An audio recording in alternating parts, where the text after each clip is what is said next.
system of waste management be more acceptable.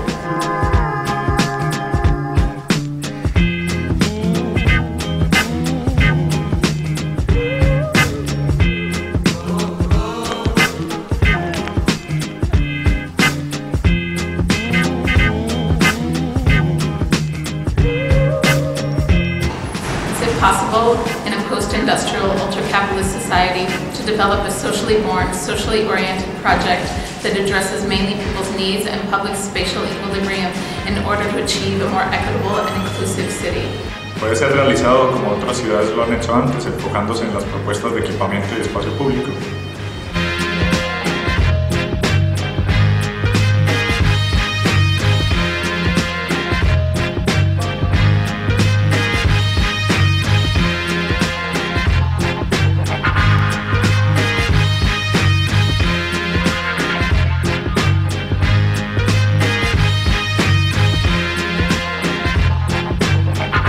Is New York City wasting its infrastructural water system?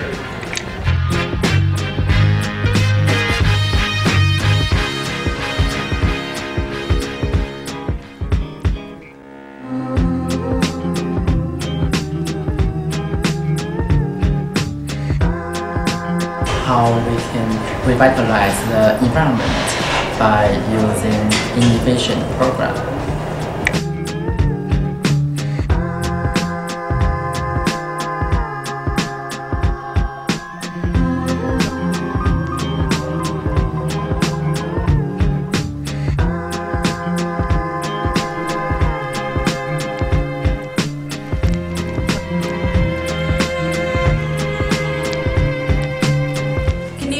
Revive its historic water culture and integrate it into the urban fabric?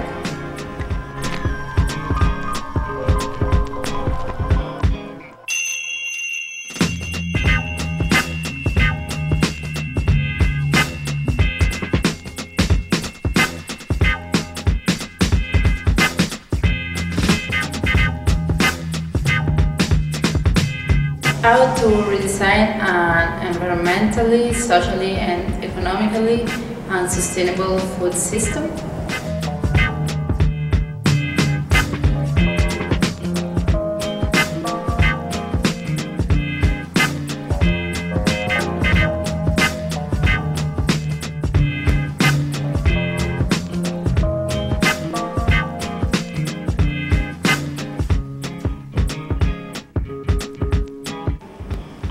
In light of the current Plan YC sustainable initiatives, can constructed wetlands be used to effectively improve and bolster the wastewater management system?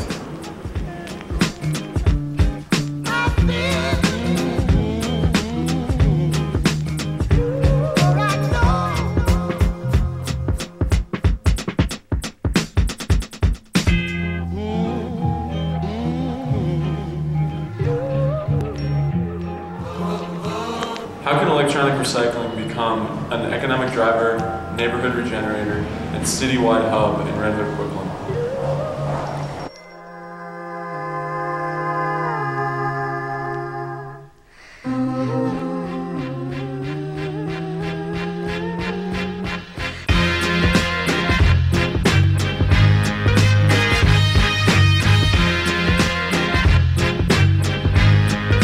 What is the role of urban designers in influencing the unexpected activities of informal sectors such as day laborers and developments?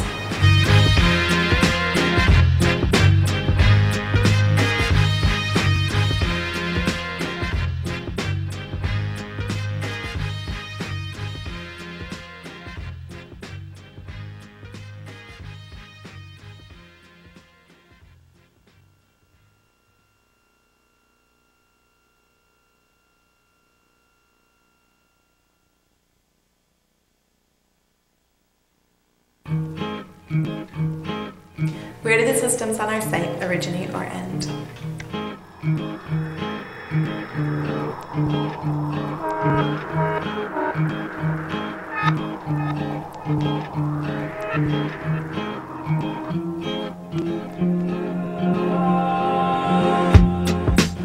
Can we localize our waste byproducts and turn them into a resource?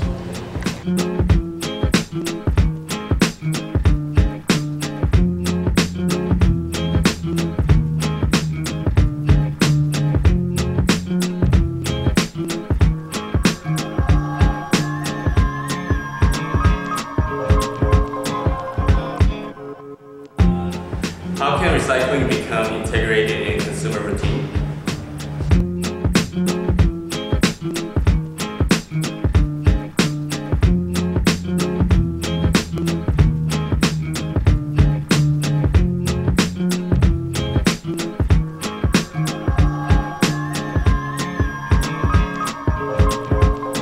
Can the negative public perception of waste be altered through the architectural integration of community initiatives and small-scale waste systems within the urban fabric?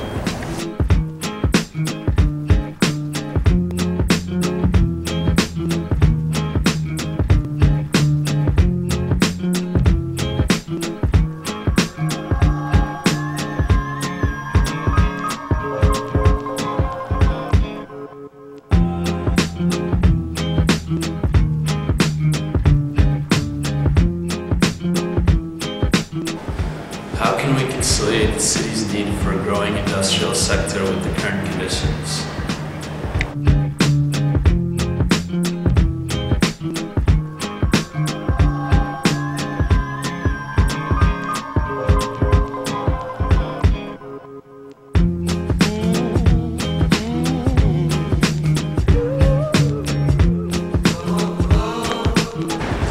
The benefits from the process involved in converting waste to waste not is redirected back to the community, would the system of waste management be more acceptable?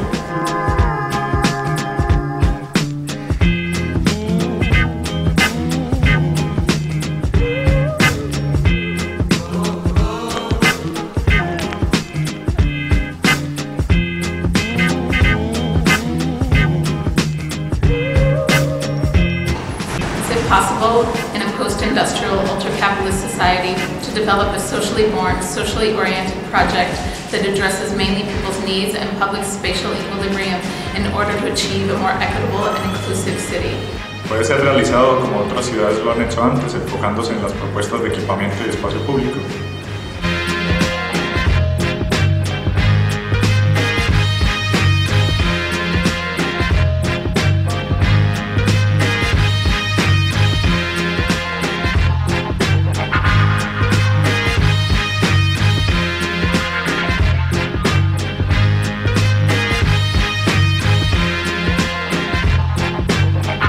Is New York City wasting its infrastructural water system?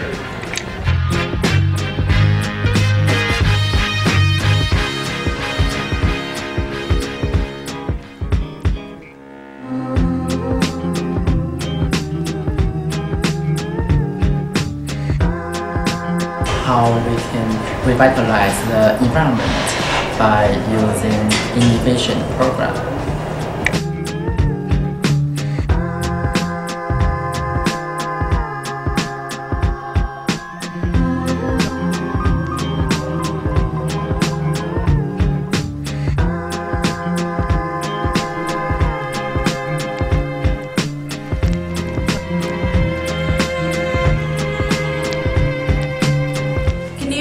Revive its historic water culture and integrate it into the urban fabric?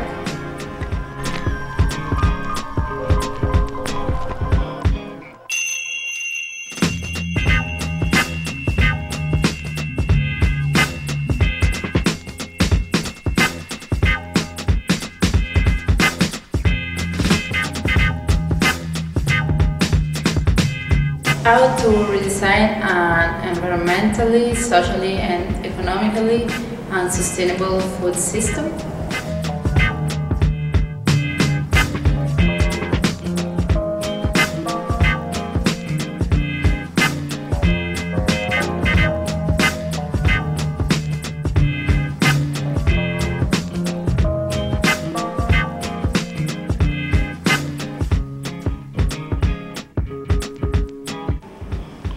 In light of the current Plan-YC sustainable initiatives, can constructed wetlands be used to effectively improve and bolster the wastewater management system?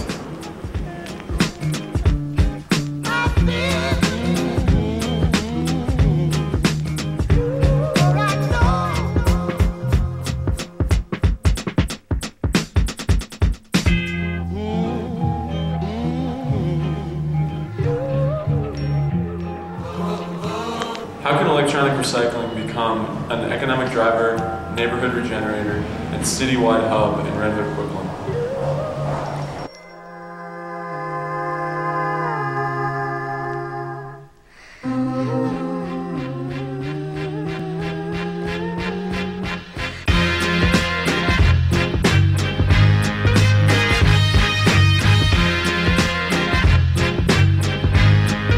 what is the role of urban designers in influencing the unexpected activities of informal sectors such as day laborers and governments?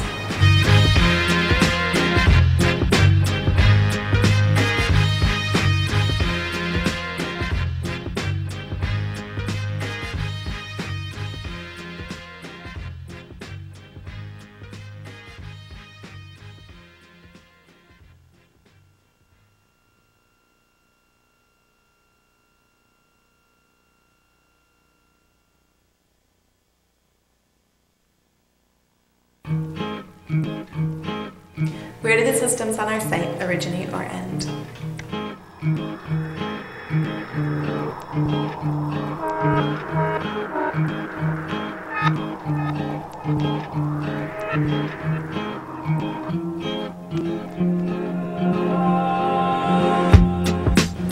Can we localize our waste byproducts and turn them into a resource?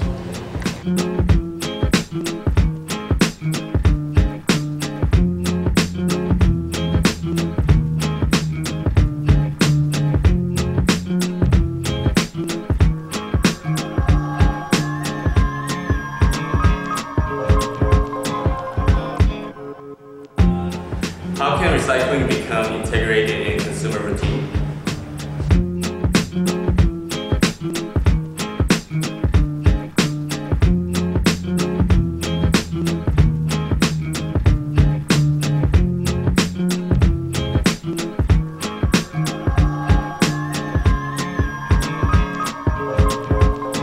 Can the negative public perception of waste be altered through the architectural integration of community initiatives and small-scale waste systems within the urban fabric?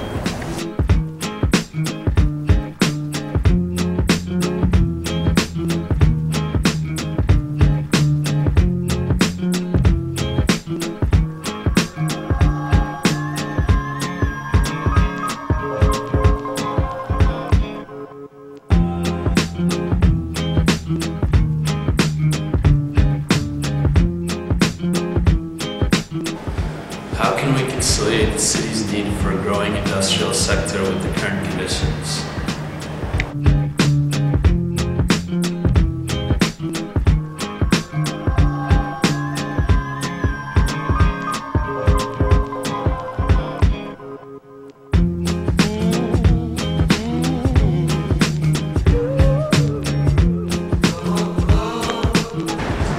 The benefits from the process involved in converting waste to waste not is redirected back to the community, would the system of waste management be more acceptable?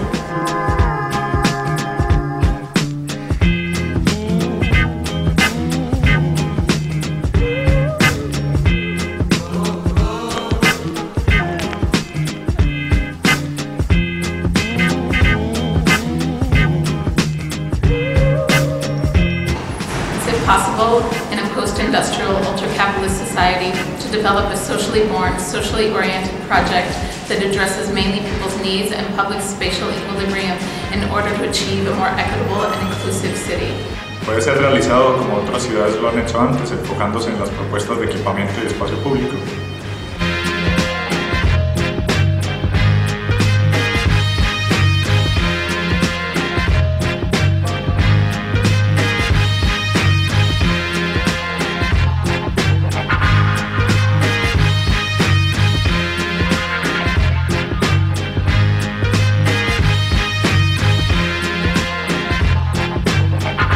Is New York City wasting its infrastructural water system?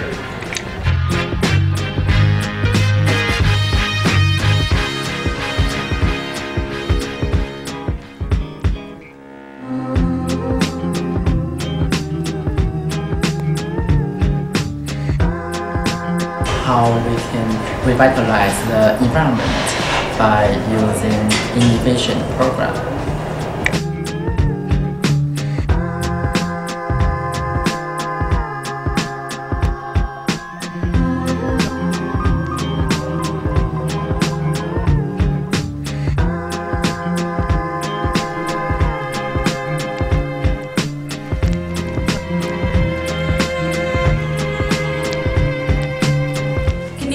Revive its historic water culture and integrate it into the urban fabric?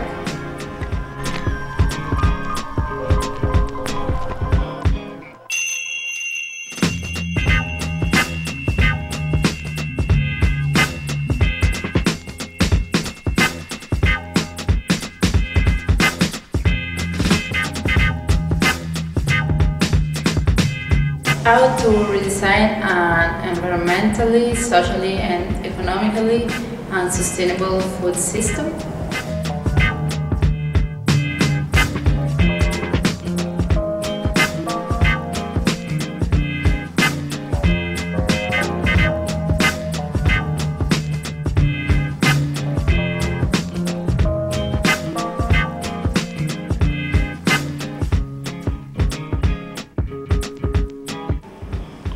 In light of the current Plan-YC sustainable initiatives, can constructed wetlands be used to effectively improve and bolster the wastewater management system?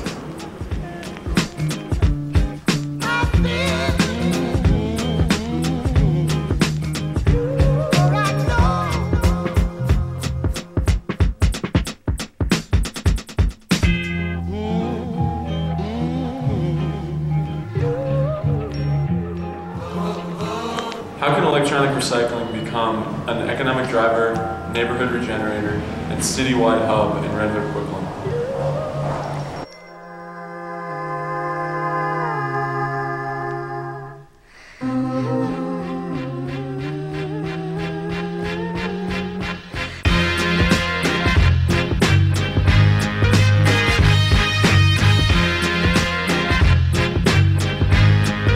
What is the role of urban designers in influencing the unexpected activities of informal sectors such as day laborers and doormans?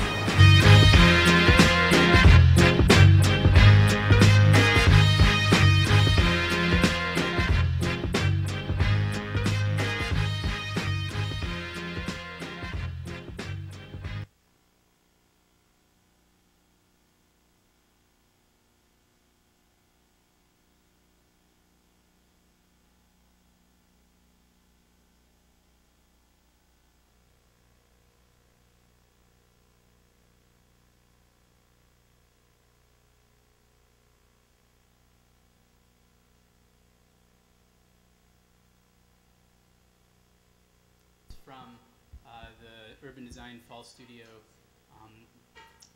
projects that we've been working on. They've been examples of studio work as well as questions that we've posed to ourselves to help focus our projects throughout the semester. So good evening, thank you all for coming. My name is Jeremy Welsh, and along with my classmates Daniel Kimakata and Austin Sakong, we'd like to welcome you to the fourth of 5 public events curated around the themes of regional and global waste streams, organized by the students and faculty of the Urban Design program. And as a way of introducing our 2 distinguished speakers tonight, Carlo Ratti and Heather Rogers, we wanted to take this opportunity to also introduce the larger context in which their presentation could be understood, namely the design of urban systems and spaces. So to illustrate this, we wanted to start with a space in New York that we're all familiar with, Times Square. It's a cliche, of course, but it's a useful point of departure for the following question, which we'd like to pose to you. What do we, as designers, need to think about when shaping spaces? So, of course, we're going to think about the programming of the space, start to think about tectonics, structure, materiality, start to think about history, possibly, and then we're starting to think about larger issues, style, aesthetics, even if we may not want to admit it, infrastructure, energy, waste and health, possibly water, politics, how the space is going to be used. You can also think about economy and finance, communication, culture and food. We have social ecology. We also have natural ecology, geology, and then issues of the region and of the globe. So what informs and affects the spaces of the city's built environment?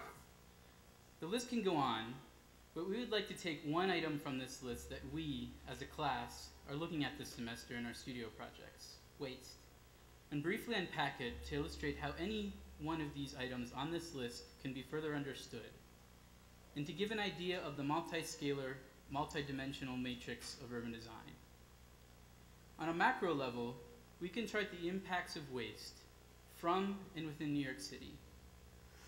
Most of you know that Fresh Kill's landfill in Staten Island, now closed, is in the process of becoming a regional attraction through its transition into a major park.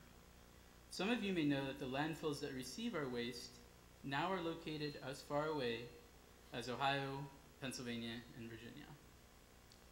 Then there's also the scrap metal and electronics related waste that are shipped all over the globe to China, India, Kenya.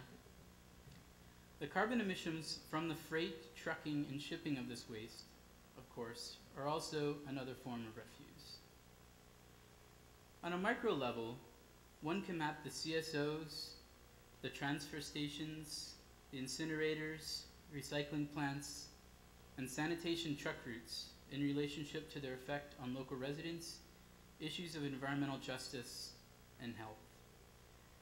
We might even go into the taxpayer money waste, corruption, governmental mismanagement, and corporate fraud. But from the space the trash takes up on our sidewalks to literally the mountainous topographical changes it takes up in our landfills, the spatial impact of New York's waste stream is expansive and profound. The fundamental disconnect between the perception of waste and its reality stems at least in part from our inability to grasp its spatial impact, as we can see in the typical life of a New York trash bag.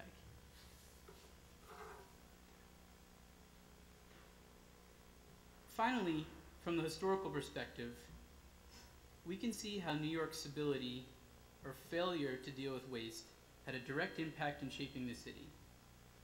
For example, the famous 1811 Commissioner's Plan laid out in the Gridiron, which maximized real estate profitability, but accommodated no alleys, cementing to place the curbside trash bag as we just saw. In 1842, the Croton Aqueduct was constructed to bring fresh water to New York from upstate. This actually had an adverse effect, raising the water table with the drilling of less wells and causing flooding in basement units. This brought to light the problems of waterborne illness and social injustice related to tenement housing. So then, in 1878, the first architectural competition for design of tenements in New York was funded by the Plumbers Union to generate the market demands for proper sewage systems and indoor water closets. The plumbers achieved what the governmental and social agencies could not. In 1919, the fill that was a result of the construction of the Lexington Avenue subway tunnel was not waste. Rather, the dirt was used to double the size of Governor's Island. And in 1975, Roosevelt Island was fitted with a pneumatic tube system for its garbage, changing how waste was perceived by the residents of that island and of other cities that have implemented similar systems throughout Europe and Asia. And in 2001, New York's only landfill, Fresh Kills, was closed, resulting in waste being shipped throughout the US as was discussed. Plans are currently underway, as we know, for the redevelopment into a larger park. And in 2030, with the mayor's new plan, the way waste moves throughout the city will be changed through the economic redistribution of water and land-based waste transfer stations. With this redistribution, the movement of waste will become more efficient and equal throughout the city. The history of what forces shape the city, of course, is also a history of how, and how we go about implementing our ideas today. Increasingly, it is our responsibility not only to design a final product, but to design the very processes by which our designers can be implemented. So urban design is not limited to architecture or planning. It is not bounded by fixed property lines or large-scale physical transformations. The task of urban design is to operate across a multitude of scales simultaneously, from the global, geopolitical, and economic systems we participate in, to the intimate interiors of the spaces we live in, from the geological strata that cities sit on, to the paving patterns that we all walk on. It's designing projects, but it's also designing processes. It's the design of spaces, but also systems. The design of solutions, but also of positions, perceptions, and questions. This, at least in part, is the ongoing pedagogical experiment of the urban design program here at GSAPP. This semester, our studio is contributing to this experiment in two ways. First, by expanding the field of the urban to address the regional, and second, by bringing in a specific orientation to the studio by focusing on waste. In other words, infrastructure and impact are now as much of the designer's responsibility as form, space, and materials. We see this as a new approach, exploring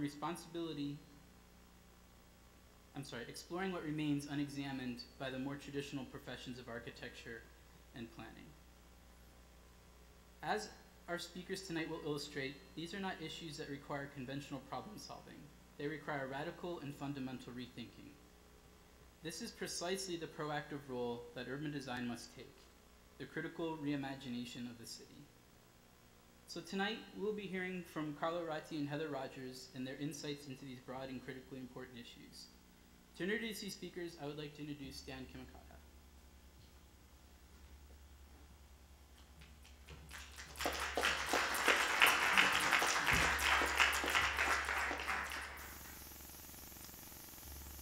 Tonight, we're very happy to have with us two speakers whose work deals precisely with this question of reimagining the city, both of whom have worked extensively in their respective fields, researching new realms of possibilities for both the built and social fabric of our cities.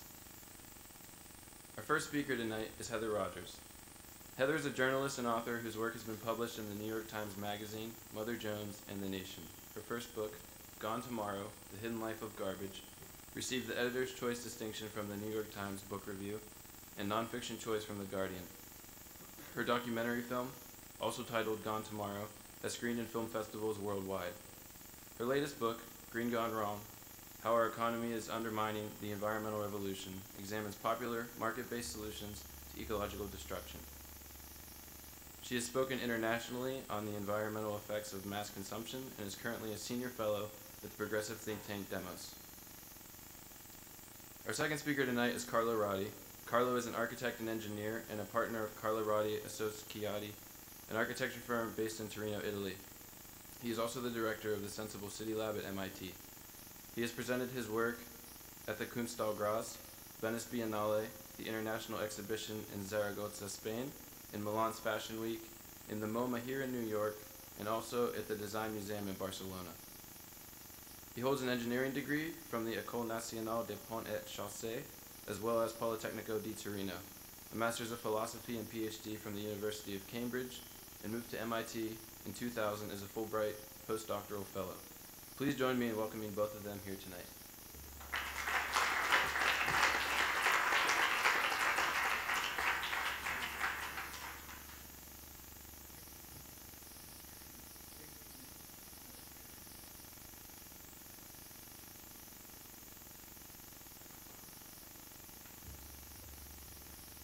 Hi. I'm actually going to give Carlo's talk. We should do that. See what happens. Okay. I don't see it here, but if I just, oh, here, okay. Got it. Okay. Thank you so much for coming, and thanks a lot to the GSAPP program for bringing me here. It's a pleasure to be here, and I think that the work that you guys are doing is fascinating. It was great to see your presentation. I spoke with the group, with the class at the beginning of the semester, so it's pretty great to see the discussion, the ideas evolve over that time. So I look forward to the discussion and to hearing Carlo. It's nice to share the podium with him. So I am going to talk. How many of you were at the first talk that I did about garbage? Just so I have a sense. Okay, I'm going to repeat a few things that I talked about then, and then I'm going to talk about some concrete solutions that are happening today. So much of when we talk about environmental sustainability and when we talk about how to reduce waste in whatever form that is, garbage or energy or materials, raw material use or corruption, we often are told that the technology we need just isn't there yet. And we're often told that we need to study it more, we need to research it more, And part of what I want to talk about tonight is that we do have a lot of what we need, and it is being used. And there are some barriers in the United States that I think are really important to not only be aware of, but also to start really challenging. And so just to reiterate some things about sort of key aspects of garbage, each American throws out about 4.5 pounds of garbage a day, which is kind of staggering.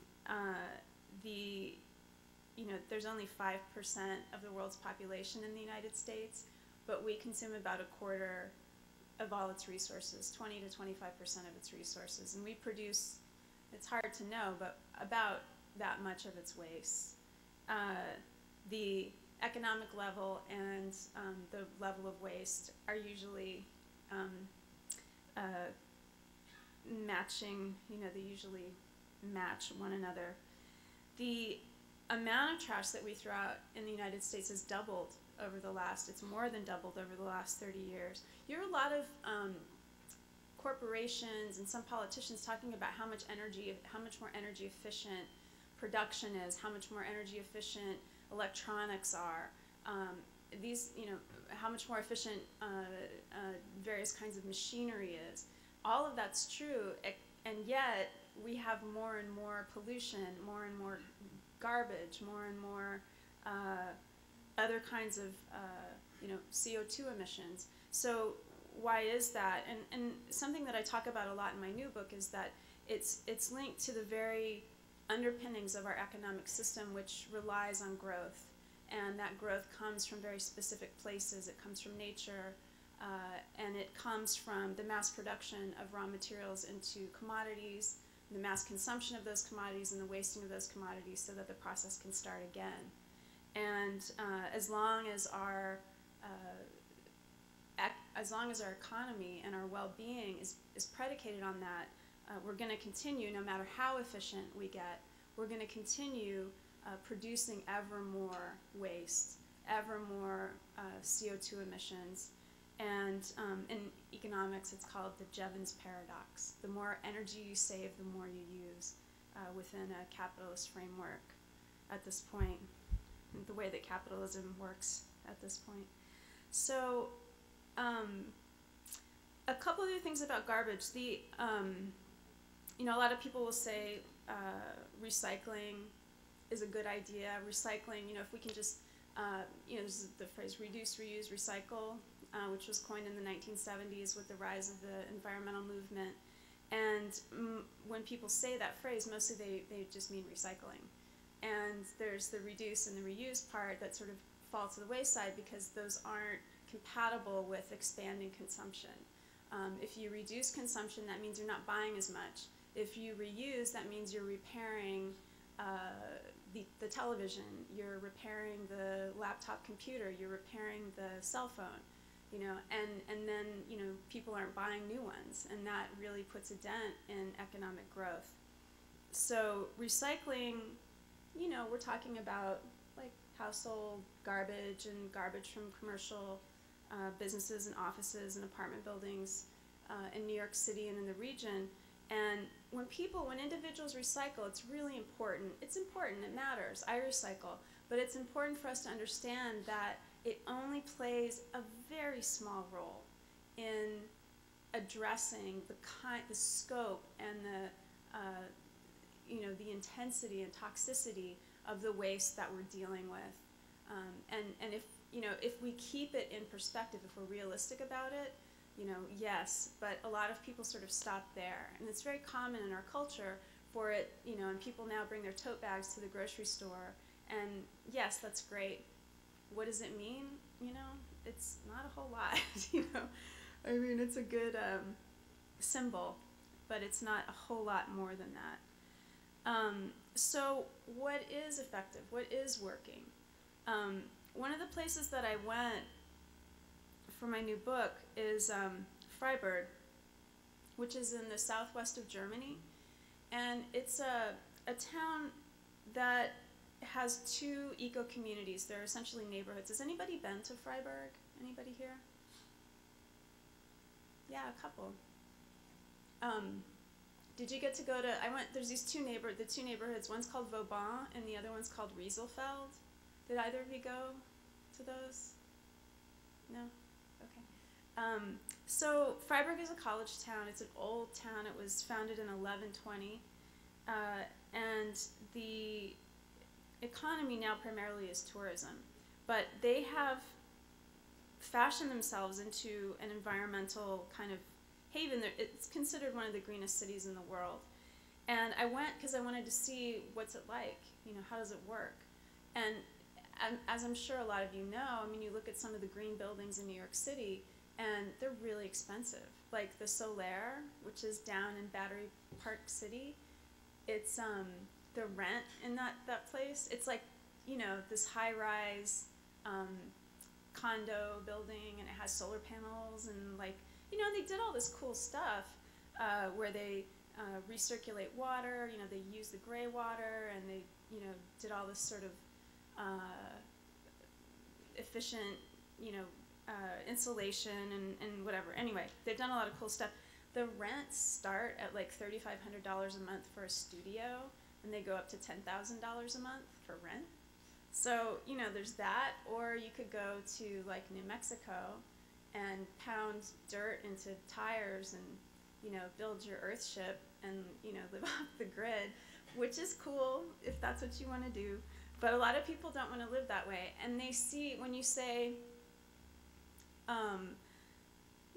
adopting a lifestyle where you consume less energy, where you consume fewer resources in general, where you drive less, that in the United States is verboten. Like, if you start talking about that, people start to freak out. It's like, you're attacking our freedom. Like, you're telling us that we can't do stuff. And something I wanted to find out is, can we consume less and maintain a really good standard of living? And, of course we can. So, and without having to, go to the middle of nowhere and without having to pay $10,000 a month for rent. So Vauban has these two communities. They've been around for over a dozen years, so they have a track record. They're not like new fly-by-night, flash-in-the-pan developments. There's over 15,000 people that live in both of these neighborhoods, and they are mixed income.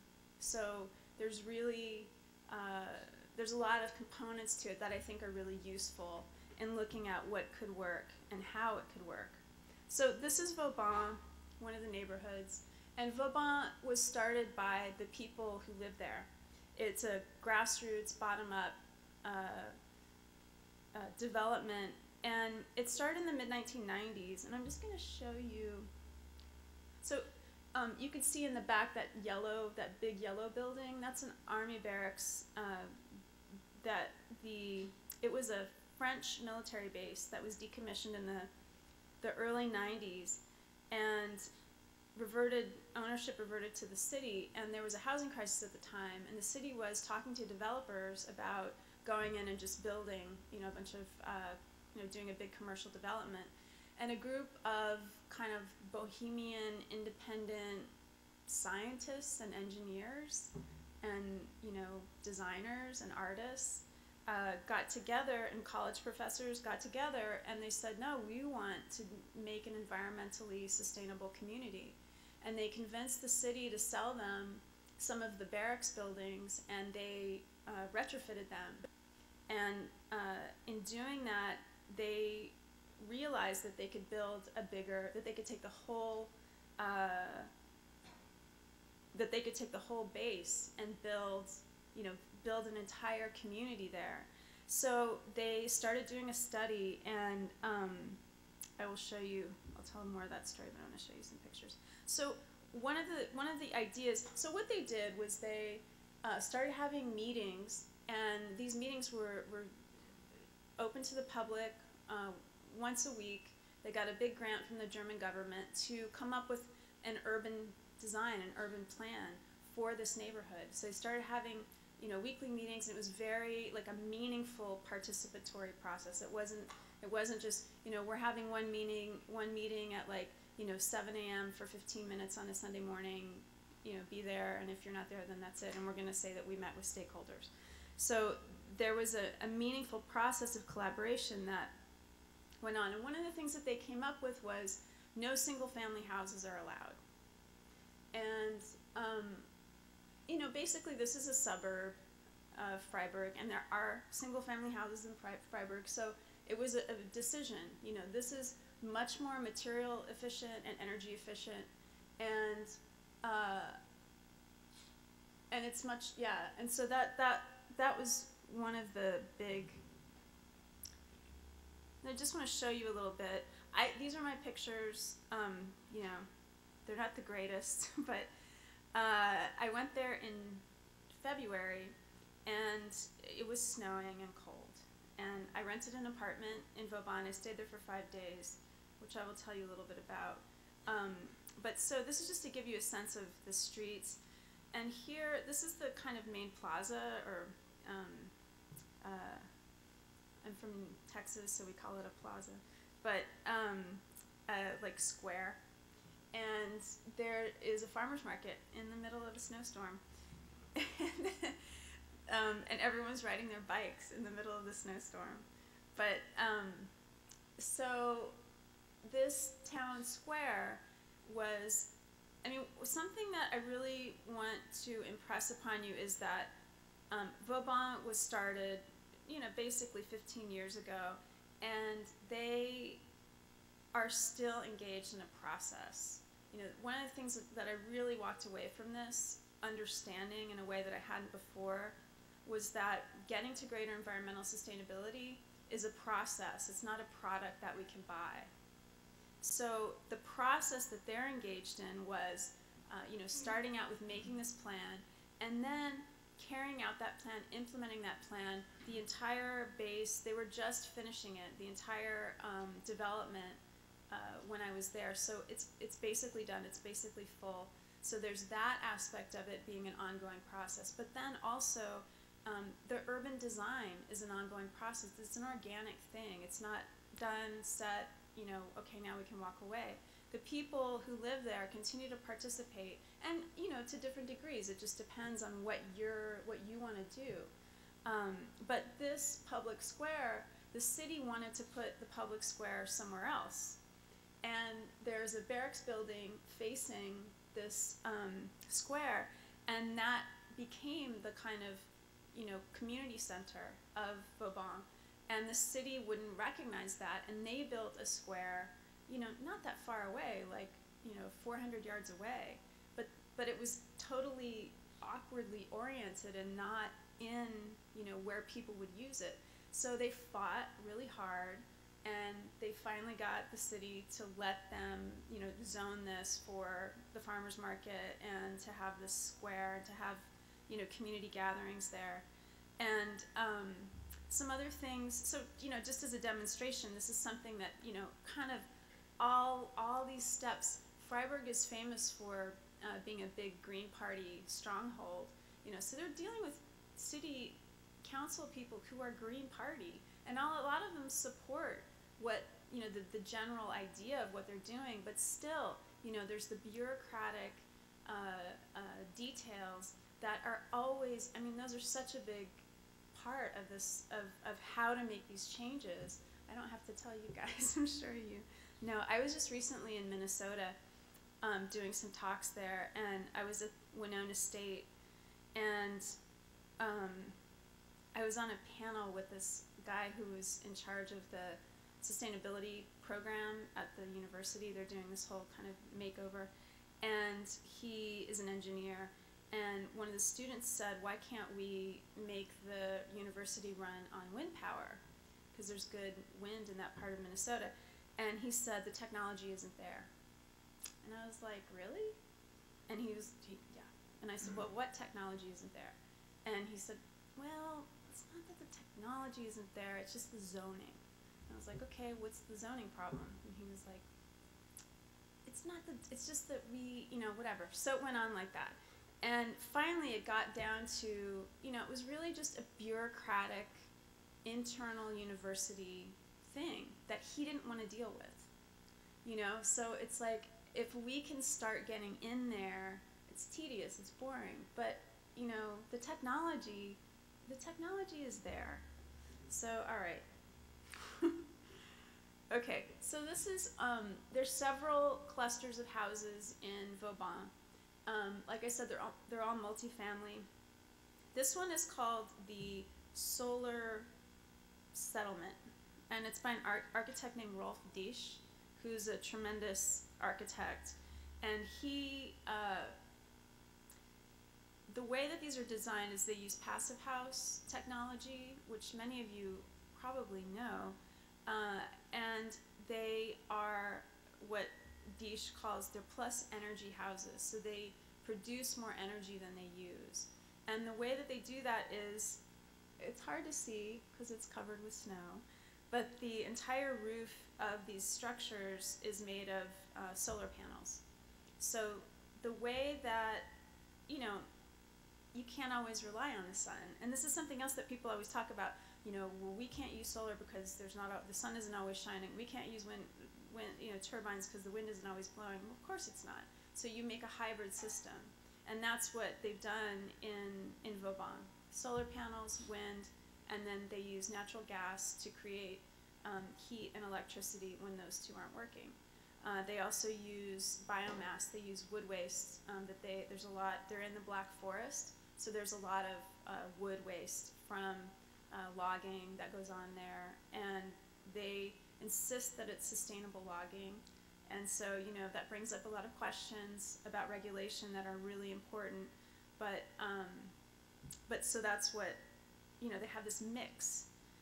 And something also that encourages, currently Germany gets, the country has been influenced by what's going on in Freiburg. And currently, the kinds of innovations that are being actualized in Freiburg are you know, very encouraging for the rest of the country.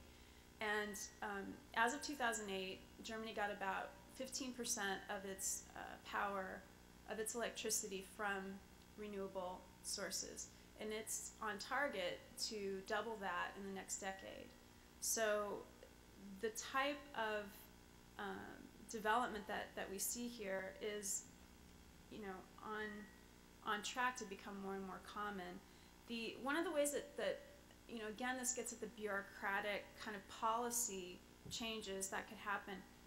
Germany enacted a law, the layman's term for it is the feed-in tariff. And the way that it works is, you know, the idea is to incentivize people to use renewable energy, wind, solar, geothermal, and if you use those kinds of, if you install those kinds of systems, or, you know, what's happening in Freiburg is, you know, a group of people will get together and invest in a wind farm. The way that you know, the big problem is the capital cost, the upfront, you know, essentially you're paying for your energy upfront. With coal and gas, we pay for it slowly like in installments. But with renewable energy, you have to pay those costs upfront. And that becomes a really serious barrier. So what the German government has done is they've enacted a policy, the feed-in tariff, which says that everyone who gets electricity from the grid, all the ratepayers pay 1 euro cent more per kilowatt hour. That money goes into a pool to pay people who install solar panels and windmills and the like. That goes to a pool of money that pays them double the rate that they pay for electricity. So if you install solar panels, you can sell your electricity to the utility, and they have to buy it from you at double the rate that you know, double the going rate for electricity. And they have to do that for 20 years. And that means that you can pay off your investment in 7 or 8 years. So you get about, you know, 12 or 13 years of profit. So this has led to 1 in every 100 houses in Germany installing solar panels. So that's another just example, very practical, you know, and it's, you know, it's sort of everybody like chipping in. So there's a number of components that comprise passive house technology. One of them, this is actually inside one of the buildings in the Dish development, and the vents up top are part of a heat exchanger ventilation system. So there's these just key components. Heat exchanger ventilation system. This is a super thick door, and you can see it's about 5 inches thick or so, triple paned, argon gas between the panes, and there's all this technical stuff. The heat exchanger ventilation system is like a honeycomb system. So much heat is lost out of buildings because in the ventilation of the buildings, the hot air just goes out and the cold air comes in, and the heat exchanger retains 90% of the heat. So there's all kinds of this sort of technical stuff. Why this stuff matters, this kind of insulation, the walls are very thick, they have a lot of insulation. All the parts of the houses in a passive house are made and fit really tightly so that it's very well insulated, and then you have this kind of ventilation system that's very energy efficient. So you get fresh air, but you don't lose the heat. All of these things come together to make a structure that uses about 1/15 the energy of a standard house. So it amounts to a tremendous savings. And in the United States, 56% of all the energy we use goes toward heating and cooling houses, buildings. In Germany, it's about 3/4. So this is a big deal. Doing this kind of stuff is a big deal. Now, the buildings that in Vauban are new buildings. Almost all of them are new buildings. So just to keep it in perspective, 90% of all the buildings in the United States are not new. And most of the buildings are not going to be new. We have to deal with the existing structures that we have, so retrofitting is a really key part. And I don't get into that, but I just want to stress how important that is. This is the inside of one of the apartments, and you can see, it looks just like, a normal apartment. It's not, it's very, like, I stayed in an apartment and I didn't notice a difference. Except it was actually more comfortable because the temperature was consistent. And this is the kitchen, and you can see up just to the left of the light on the chandelier, that's a heat exchanger in this house. The other one was a more industrial version, and this is it's very, it looks just like a regular vent. Okay, some other aspects of what goes on in Vauban are the corrugated structure is a bicycle. Okay, I'm going to talk about a couple things here, but one is the waste. There's compost, recycling, and then garbage. So they separate their garbage like that. And then I'm just going to talk about the system, like seeing the neighborhood as a system. So you can see the sort of pattern in the concrete. Those are just like drainage channels to catch rainwater. So they do this whole rainwater retention system. Some of the structures are required to have sedum on the roofs, and that is a lot of. I think a lot of you know how good of an idea that is, and then there's parks everywhere. So it was really like the way that the place was designed was not only this specific kind of architecture, but then they pulled back and they said, okay, wait, how do we want the rest of this place to function? What are the social aspects? It's not just the technical stuff. It's also how we occupy the space and how we interact with each other in the neighborhood and the social engagement that we have with ourselves and with the environment. How do we move around? So the transportation issue, so parks became very important. Here's another park, parks and playgrounds. They built the playgrounds with a lot of the kids.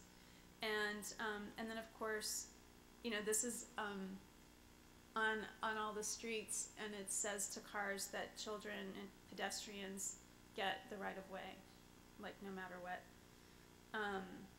And then you can see here all the bicycles parked out front. So every apartment, they came up with what they call their transportation concept, and they came up with this when they first did the plan of Vauban. And one of the aspects of the transportation concept was every building has to have a shed for bicycles. It has to have bicycle parking out front, easily accessible, plenty of space, and so they all do. And they also said we need really good mass transit. There was no mass transit at the time. Again, they had to really wrangle with the city to get a tram line run out there. And it takes about 10 or 15 minutes to get to the city center, and it's very efficient. So, like I said, again, it's this process of engagement, and it wasn't easy, but it happened. And you can also see here more of the multifamily houses. Now, another key part of the traffic concept was that no cars are allowed on neighborhood streets. You can park and unload, and then you have to move your car. You cannot leave it.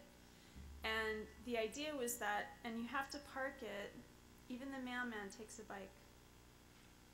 You have to park it. There are 2 parking garages on either end of the neighborhood. And if you want to have a car, you have to park it there. And it's, might be like a 15-minute walk to your house. And you have to buy a space in the parking garage. And a space costs $24,000. So if you want to have a car, you really got to want to have a car. And people choose to live in Vauban. The neighborhood, all the units are full. Almost all the units were full when I was there. And the rate of automobile use there is half of what it is in the rest of Germany.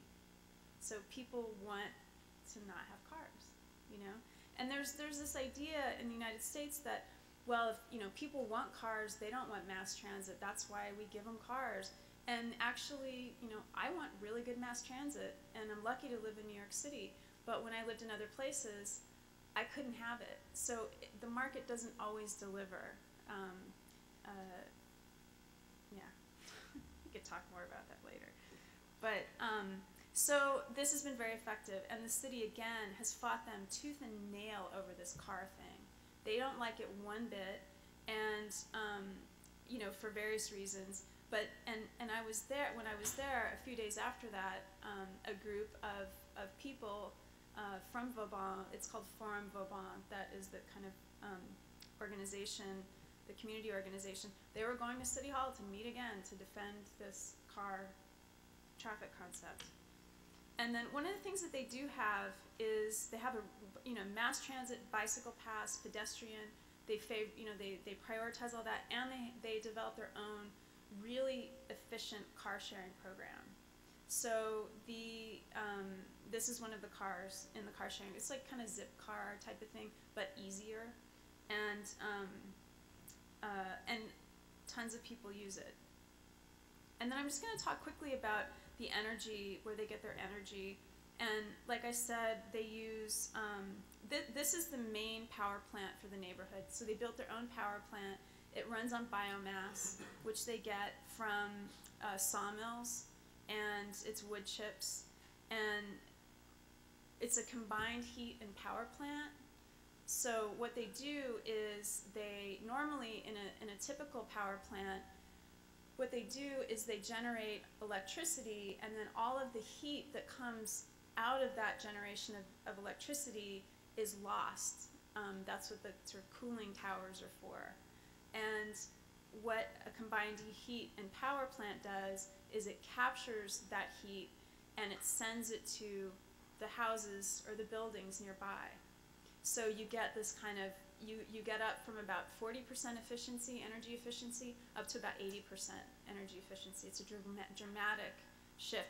One of the reasons why some utilities don't like it is that you have to have a smaller facility, and you have to, in order to do the distributed heat, it's also called distributed power and heat. So because you have to run lines to the buildings around to take advantage of that heat that you capture. So that's the kind of system that they put in. And these are the wood chips being burned. And that's just inside the plant. This is another passive house. This is one of the first passive house multifamily homes ever built. And this building is not hooked up to that power plant. It has its own power plant in the basement. And it runs on natural gas, which it gets from the Ukraine, which gets it from Russia. But they, anyway, they have it's a combined heat and power system within their own building. So they heat water to distribute heat around. It generates electricity, and they heat water to distribute around the building, and it's kept in these, this is the insulation, and these heavily insulated tanks. So, and then also on top of this building, they have solar panels. So there's this incredible amount of efficiency that is created. And you know, one of the things that, again, getting back to the social aspect of this, is that these kinds of, I mean, I feel like I've seen so many pictures of solar panels on buildings and windmills on hillsides and all that stuff. And it's like, where is it? You know, why don't we have it yet? What the hell is going on? And one of the things that I found in Freiburg was that there's this whole process of social engagement, this whole process of the people in Vauban understanding themselves as political actors and as agents in creating their community. And there was a number of, you know, I don't think that just comes out of nowhere.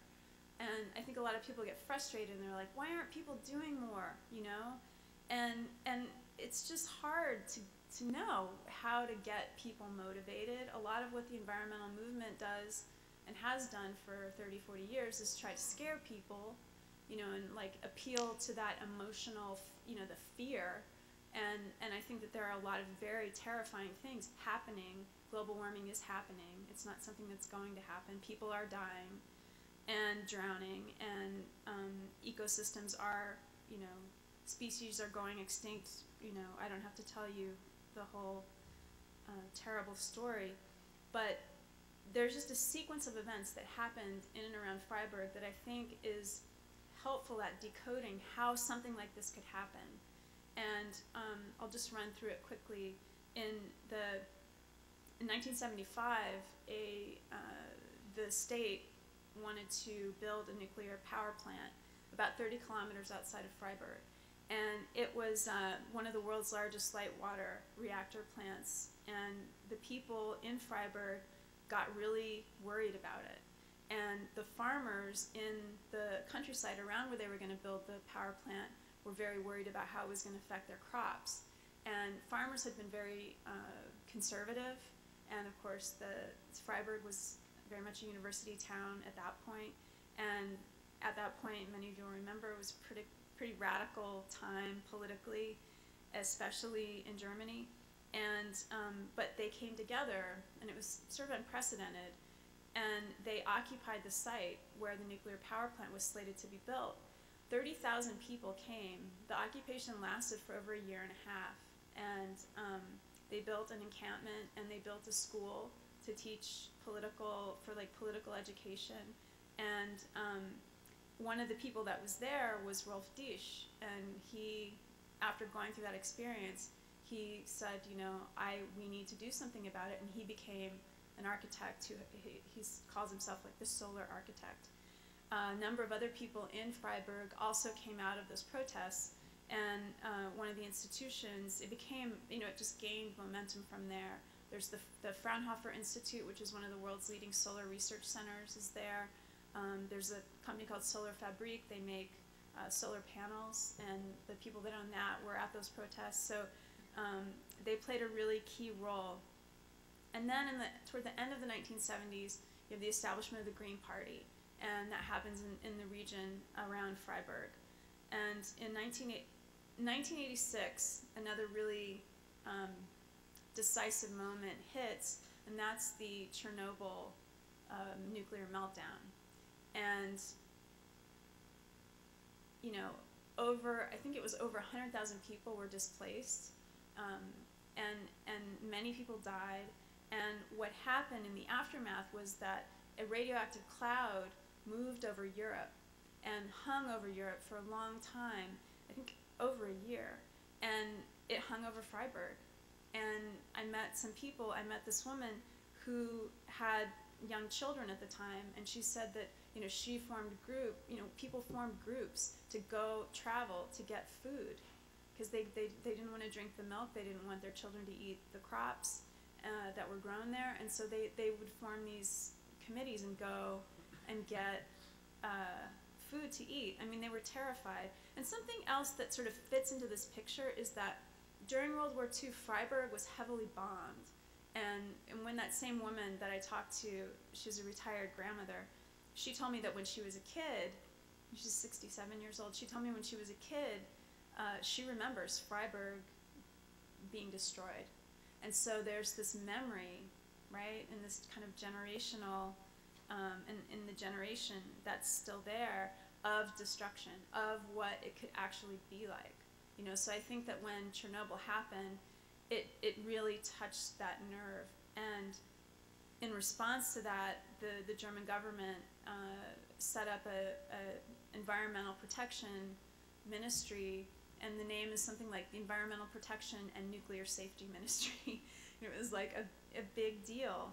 And then when the Green Party, the Green Party continued gaining momentum and formed a coalition government in 2000, and at that time the government decided to, they created a law that said that Germany would get off of nuclear power entirely by 2020. So there's been a lot of, there's this sort of trickle up, from the grassroots, and then that gains momentum and, comes back in the form of the feed-in tariff and this type of thing. Unfortunately, Angela Merkel wants to, is already relicensing nuclear power plants to continue operating beyond 2020 and wants to get rid of that. So, as I said, these things are ongoing battles, but that's it. Thanks.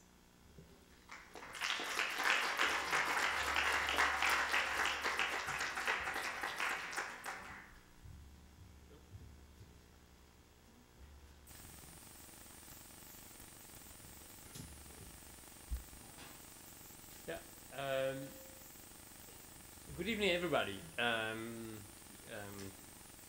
It's a pleasure to be here. Thanks all for coming. I'm going to talk a bit about waste and a project we did called Trash Track. But more generally, we discussed before, trying to look at how technologies today allowing us to design, understand, live in cities in a new way. And this is what we are doing in two places, mostly the SENSEable City Lab at MIT in Boston. And some of the projects at the end you'll see are done in collaboration with the office that's Carlo Ratti in Turin. So, let me tell you what we do at the lab. So if you look at this picture, that's something that people used to be really fascinated in the 1990s. Think about the world that becomes more and more virtual. So 1990, 1993 is when the first browser was developed. That was called Mojdeh, before Internet Explorer, Mozilla, all of that. 1995 is when Nicolas Negroponte brought Being Digital. So people thought, that our world would become so virtual that cities and space would disappear. That's George Gilder in 1995. He wrote, "We are headed for the death of cities," because of all this personal computing and digital and blah blah. Cities are leftover baggage from industrial era. It's a tough job to be a futurologist, especially if somebody goes back and sees what you said 15 years ago, because no prediction could be more wrong. We know the story now. That's a picture from Tianjin from last year. China itself is planning to build more urban fabric than all of humanity ever built. We also know that since 2008, now half of the world's population lives in cities. According to the UN, this will swell to almost 5 billion by 2030. So what happened is that actually the digital that Gilder was talking about, what you see here, the digital layers didn't really kill physical space. And in a certain sense, the digital and the physical are recombining and creating an incredible new potential for the way we understand cities, we live in cities, and most important, for all of us, we design and change cities. And we say, it's perhaps it's like almost like a type of new planning. It's people and city and technology. And if you look at that as a new discipline, people and city is what we've been doing in the past as architects and planners, people and space. If you look at people and technologies, what places like the Media Lab at MIT and many other universities have been doing, people and technology. But when you combine the three of them, it's a kind of new interface that looks at digital and physical, combining bits and atoms merging and becoming one thing. And in a certain sense, I believe it's a very similar time today. At the same time when 1923, almost 100 years ago, Corbusier was writing, machine civilization is looking for and needs to find its architectural expression. Well, today is exactly the same thing, just change machine with digital, biotech, nanotech, and so on civilization. So we're exactly the same point. What type of architectural expression, what type of interface with the space we have outside ourselves, can we now redesign because of the new technology that mediate that relationship? And this is what we are looking at the SENSEable City Lab. Now, I will start with the project that deals with trash, and then with waste, and then move to other projects. Also related to sustainability, some of the great things that Heather showed before about mobility and how we can actually reduce emissions and improve efficiencies of cities. Well, so the project, we call it Trash Track. It was in Seattle and New York. It was exhibited at the Architecture League here in New York last year. And it started with a very simple consideration. Now, if you take this computer, any computer, for this computer, every single chip, where it was produced, how it moved across the planet, how it became this computer. Every single chip, and you see there a map, it's a map by Leonardo Bonanni, who has a website called Source Map. So every single chip, here it came from China, went to Taiwan, ended up in Singapore, this stuff went to Cupertino, came to your desk. Everything for every unit. Now, in a few years, when you throw this away, actually you don't know anything anymore about it. So in other terms, the problem is the following. The global supply chain is very well understood. We know everything about it, but the global removal chain, what happens to stuff when you throw it away, is understood very, very little. And, if just to give you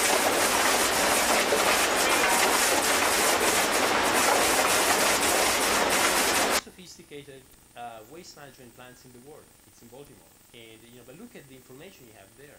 How in the most sophisticated waste management plants, how little knowledge there is about what's happening there in the different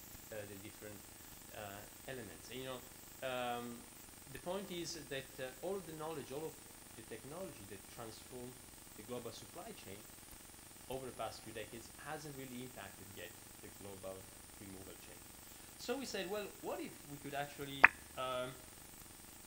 put little tags onto trash, and then put it onto trash and follow that through the waste collection, waste transportation, and see where the trash ends up. If it is shipped, where it goes, if it goes to dump, if it is incinerated, if it is recycled. What if you could do something like, a little bit like what they do to you when you go to a hospital, and you put a tracer in your blood, and then they follow the blood through the body in order to understand the metabolism, what happens inside the body. So could we do the same thing at the scale of the city in order to better understand the system? And there's major problems there. For instance, that in some cases, not really from the United States, but especially from some countries in Europe, we got a lot of e-waste going to developing countries, ended up where it shouldn't end up, being treated not as it should be treated. So there's main global issues that happen today in the waste removal. So the question is, how could we better understand the system by using small little tags? Well, the first thing, we had to design a tag. There's no tag you can get off the shelf, so we had to design this is like a small cell phone. You cannot use GPS because inside a truck you don't have you cannot get your position with GPS, so it uses another system that's about fingerprinting. It's a bit similar to what the old iPhone version 1 used to do. You had to design it. This was the first one, was still quite big. Then we had to miniaturize it, make it much, much smaller.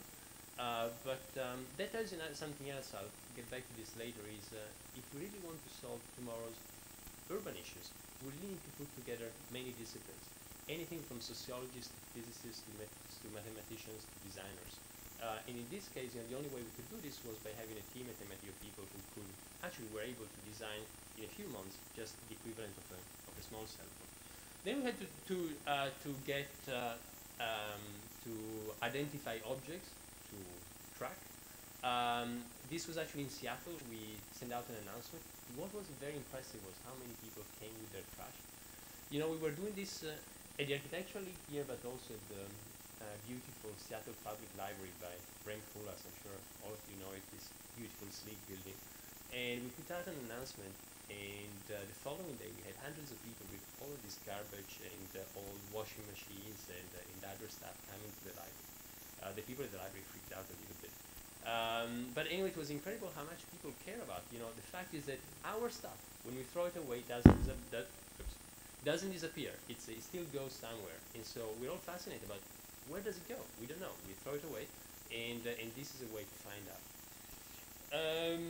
Well, the other thing we had to cover this, develop different materials. Here's some tests, you know, in order to make this strong enough. So if you put just a tag into the waste removal stream, it could be crushed. So whatever materials could we use, and here's some tests of materials.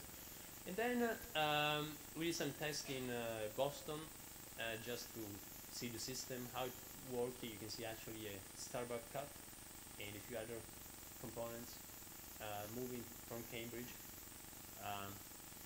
We threw it away at Harvard, and so how it moved through the city. Cardboard actually went there and then ended up on a ship and went to recycling. And you know, of course, then what you want to do is, when you have many of them, you can actually look at like e-waste, so you can see how different waste streams, in this case, all the electronics. And what you can do also easily, if you use a street view, or this is a simple shot of Google, you can actually really follow and look at the kind of the last journey of our everyday objects. So I'll show you now for the first time. We're still working on the analysis of this. And here for the first time, the combined results for 2,000 targets from in Seattle.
We're still working on the results. You can see the updates on our site /trash track. But you know, there's a lot of very interesting things coming out of the analysis.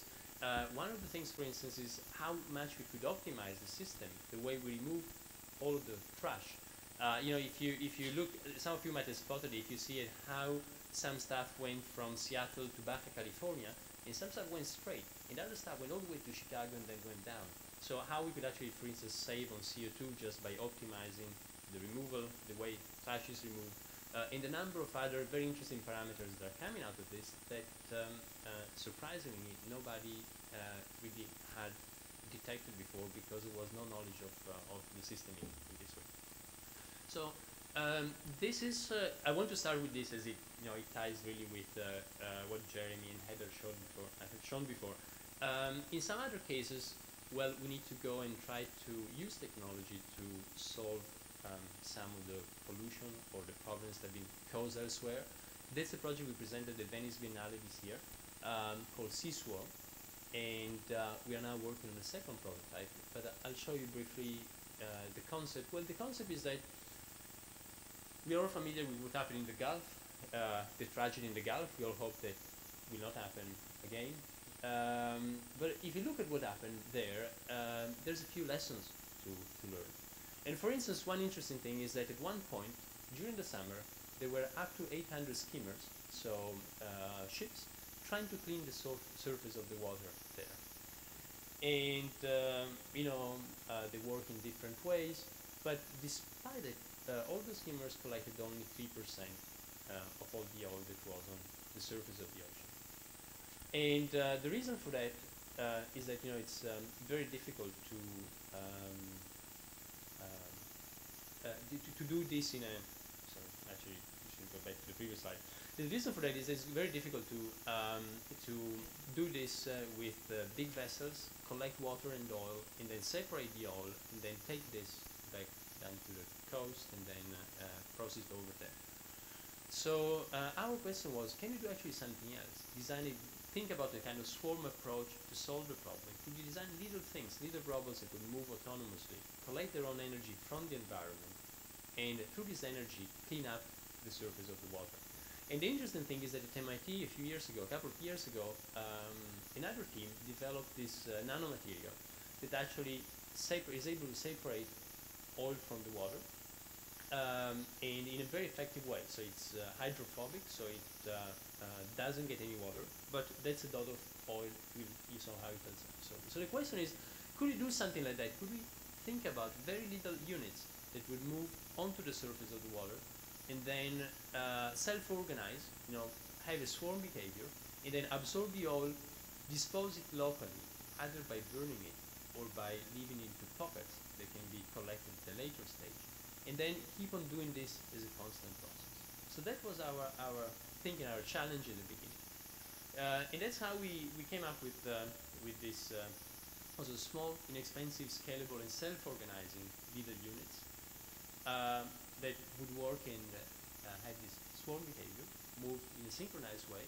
This was our first prototype. Not very sexy. It was all made of old elements. But you see, this is tested in one of the water tanks at MIT. And here was actually the second prototype being built, the one we had at the Venice Biennale, covered with photovoltaics, so it gets all its energy from the environment. You could actually get the energy from the oil itself, but then you end up in the problem that when the whole water is clean, you don't have anything, any source of energy anymore. So actually, it's better to get it from the sun. And here it is in the charts, and I'll show you a quick video. Actually, for some reason, it's not starting here, so I'll show it to you from YouTube. Yeah.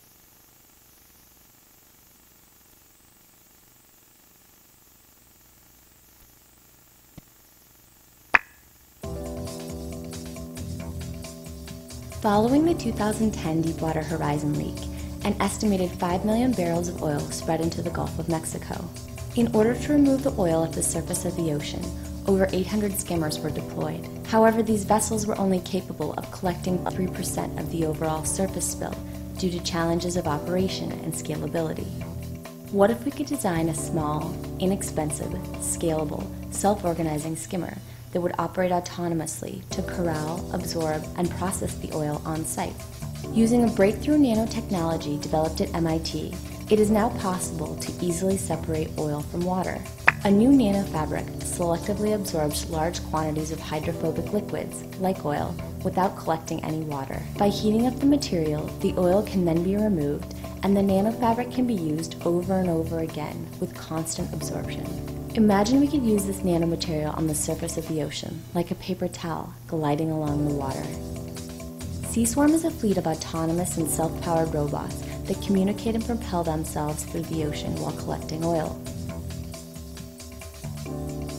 Photovoltaic cells power the vehicle with just 100 watts, as the nanofabric-covered conveyor belt seamlessly sucks up pollution while moving forward.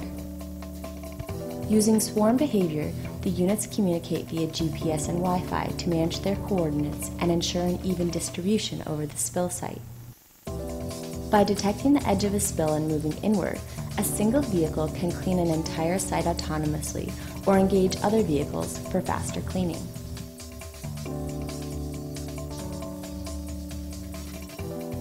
Our calculations suggest that 5,000 sea-swarm vehicles operating continuously for a month would be able to clean up an area the size of the Gulf oil spill.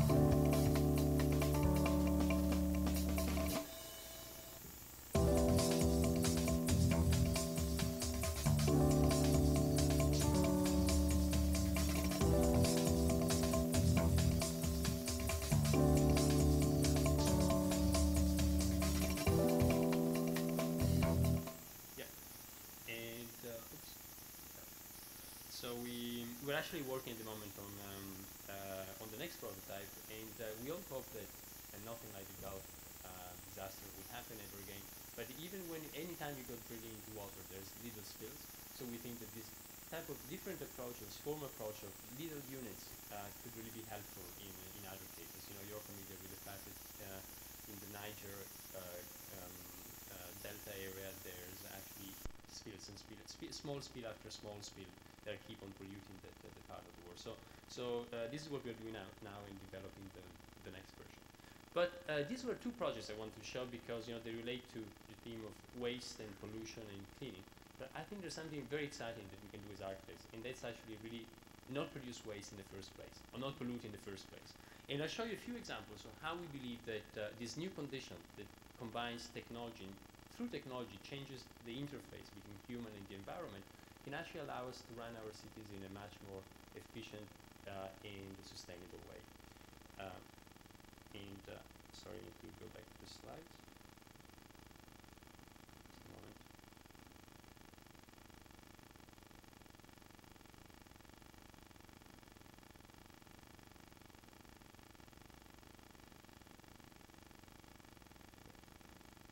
So the next project I want to show you is something we did last year at the Copenhagen UN Climate Summit in December.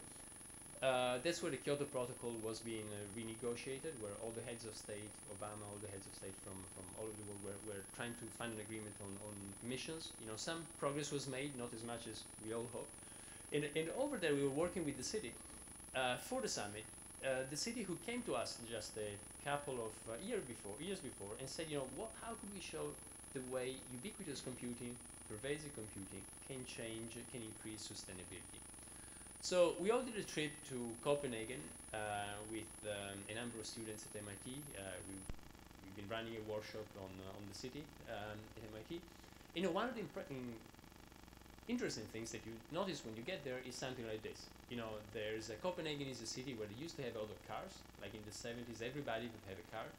And then through taxation and through a number of other things, actually today, over half of all trips every day are done by bicycle. So it's quite impressive what you see, quite surprising, especially when you come from an American city to see this type of landscape. So our idea was, what could we do with technology and bicycle? How could we use pervasive and ubiquitous computing in order to change the biking experience and make it even more accessible and spread? And this is what we came up with. Welcome to the Copenhagen Wheel. The wheel that turns your ordinary bike into a smart electric hybrid. Quickly and easily, with no additional batteries or wires. The Copenhagen Wheel allows you to capture the energy dissipated while braking and cycling, and save it for when you need a bit of a boost. Controlled through your smartphone, the Copenhagen Wheel becomes a natural extension of your everyday life. The Copenhagen Wheel is your personal trainer, sensing your effort level and providing you with real-time feedback about your fitness and exercise goals. The Copenhagen Wheel also enhances your experience of the city. It connects you with things a cyclist wants to know: upcoming traffic congestion, road conditions, and pollution levels. Choose to keep your data, or share it with your friends and other cyclists through social networks like Facebook. As you ride, you also collect green miles. It's similar to a frequent flyer program, but good for the environment. Elegant, responsive, smart. A new mode of transport for a rapidly changing world. So turn on your life and turn on the city. The Copenhagen Wheel.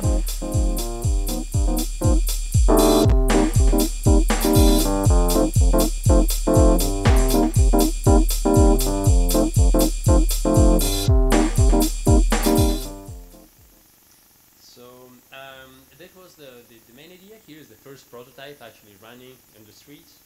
By next year it should be in production, so it should be available by the end of next year, commercially available.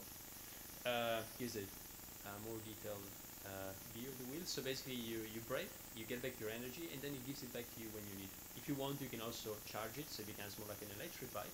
And the thing that doesn't happen with most electric bikes is that you can just retrofit it to any bike. So you just take your bike, change the wheel, or if you want just a hub, and then it becomes an electric bike. And so it's like your city is becoming smaller. You can make it go faster and further away. If you live in a hilly city like San Francisco, it's becoming like a flat city, because when you're going downhill, you get back your energy. When you're going uphill, you get it back. So it makes the whole biking experience more affordable.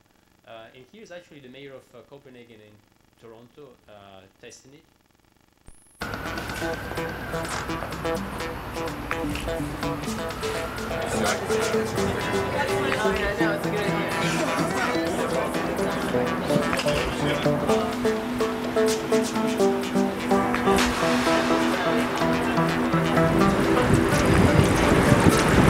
I will follow. I said, run away, run away, run away.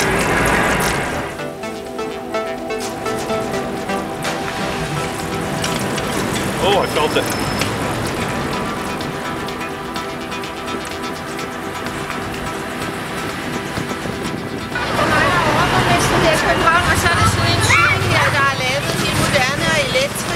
Excellent. This bike is fantastic. It's incredible. It takes no effort. You see my bike? You start pedaling and the motor takes over. And then it will tell you the air quality, temperature.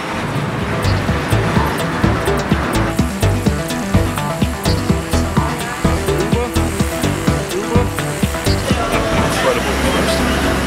It's amazing to see an idea come to fruition like that.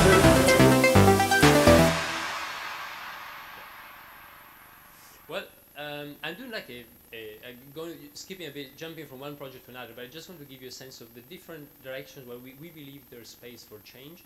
And I got one more project that's more systemic at the scale of the city, and then just to end up something that's a bit more architectural. So this is actually, there's another direction where we think there's a lot of efficiency to be gained in cities, and that's when we're actually able to understand cities through all of those networks that have been deployed in space, and they can be used as a way to sense the city. It's a kind of viral sensing, using all of those networks that are pervasive, ubiquitous, and allow us to capture and describe the city in a way that we couldn't do just 10 years ago. Actually, that's a project, the first project on this topic we did with Sarah Williams, who's now here.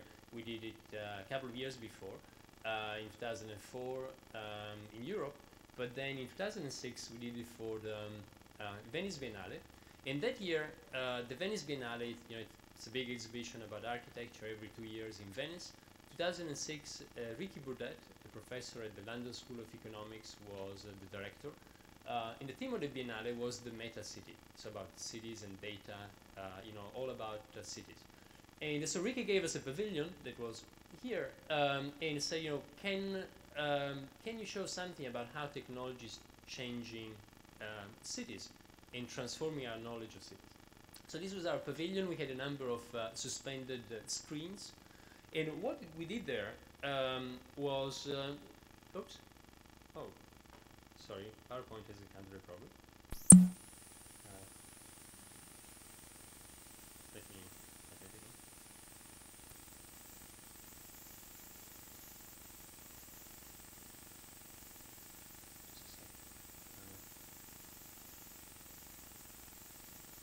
Never happened. I just installed the the latest PowerPoint.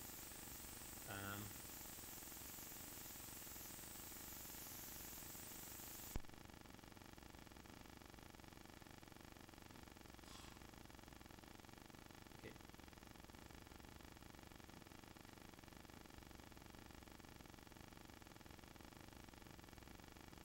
Almost there.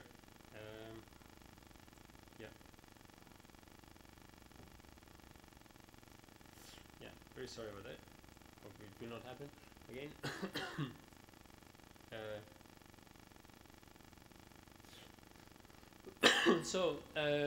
So what we decided to do, it was in partnership with Google and the main cell phone operator in the country called Telecom Italia and the city of Rome. So we said, well, how much information can we collect in real time from the city? And then we had all the information from the cell phones, all the information from the buses. This was the first time ever. It's becoming a bit more common now, but it was the first time ever that a very big city with several million people was mapped by looking at the traces of millions of people moving in the city in an anonymous and aggregated way.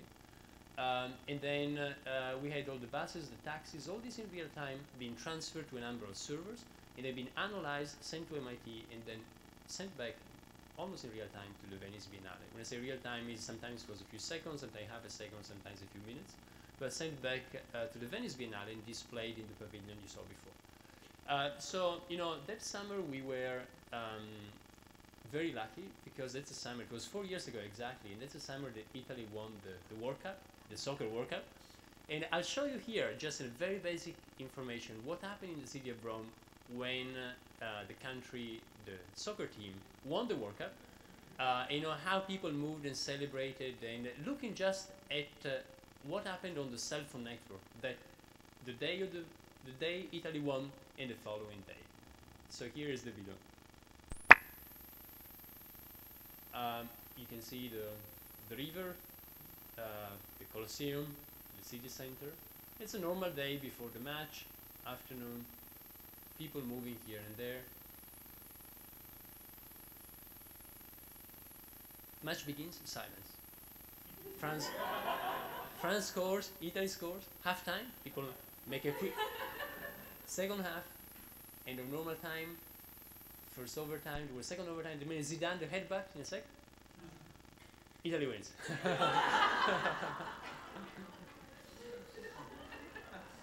And then that night people went to celebrate in the center. You see the big peak here. The following day, actually, they went to meet the Prime Minister and the winning team here in the center.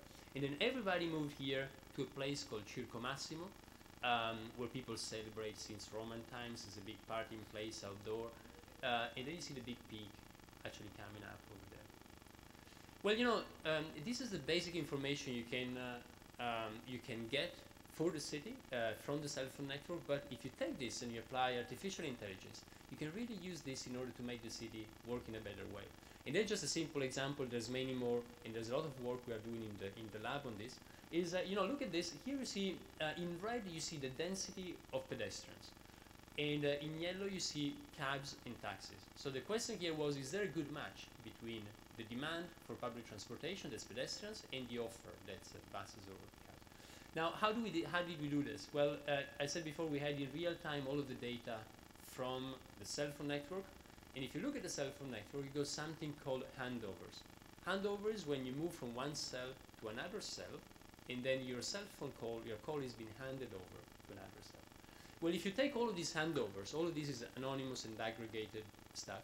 If you take all of them and you look at them in the city, you got a kind of like a flow, like a river that's moving in the city. And then if you look at the river, you can try to see which part of the river is cars and which part of the river is pedestrians. Now, the first idea you might have is to just look at the velocity of the river. It doesn't work in Rome because actually pedestrians go faster than cars. So because there's so much traffic jam. But if you use a bit more artificial intelligence, you can actually detect pedestrians. And here you see it's quite good. The fact that you got the main railway station, people moving out and spreading into the city. And the idea is, you know, is there a good match between the buses, the offer of public transportation, and the demand of public transportation? At the moment, this is being used actually to redesign some of the bus lines in several cities where we did the analysis. But, you know, think about the future. Not very far. where it's not anymore like today. Today we follow buses, so we need to adjust as citizens to the schedule, into the line, into the route of the buses. Think about the future, not very far away, where it's much more efficient. It's actually buses following us. It's buses following the needs of people who need to move from one place to another place. So a completely dynamic and a self-regulating system instead of a fixed and static system like we have today. And that's something that we can really do as architects together with engineers and sociologists and so on to change the way the city works and make it much more efficient. Now, to finish, I wanted to show you two final projects of another dimension we are trying to look at. The group has been growing at MIT, where we are now like 30 people at MIT and 10 in Singapore. So we're looking at different dimensions. We've got 4 subgroups in this space of how technology changes the interface between humans and space.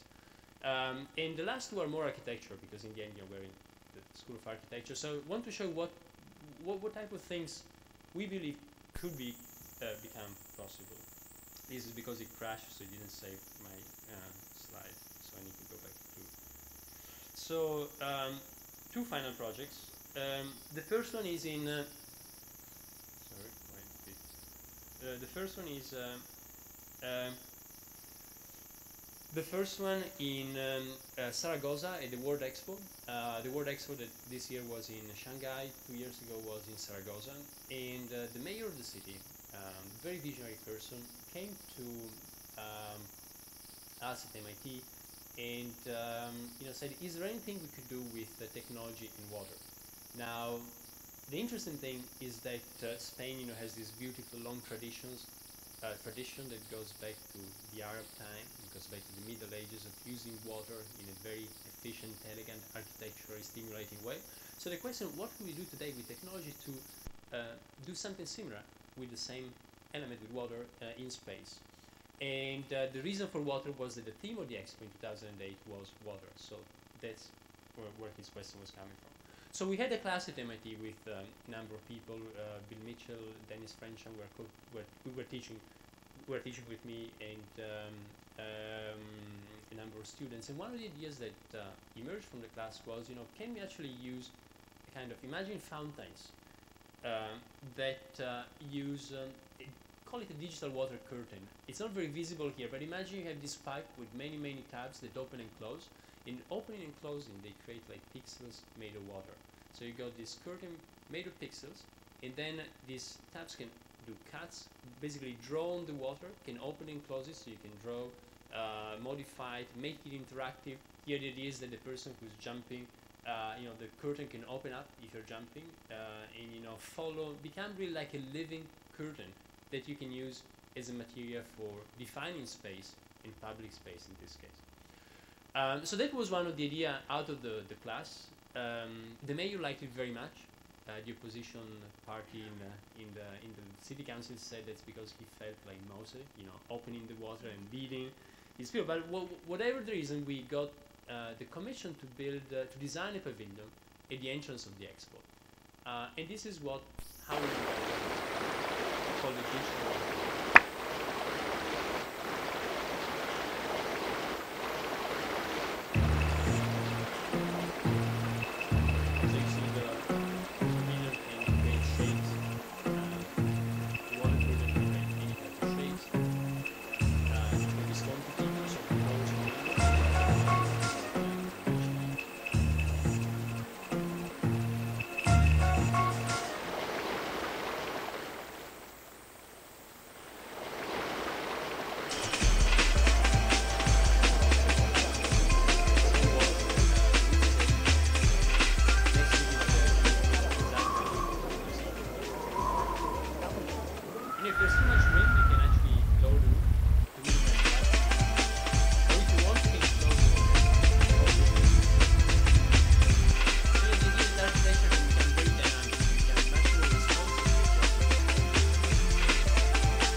Zaragoza to see it, and actually the building was there, but just when it's down, it's just like a pool of water. It's actually designed in a way, we did the design with some landscape architects from Paris called Agence Terre, And so the design is integrating the long boulevard, so that when it's down, it's just part of this long boulevard. It just looks like a big pool of water, same size of the boulevard, just integrating with the landscape.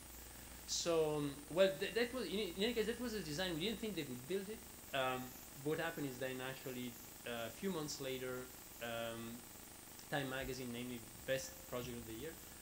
So we got a commission just a few months before the expo to build it.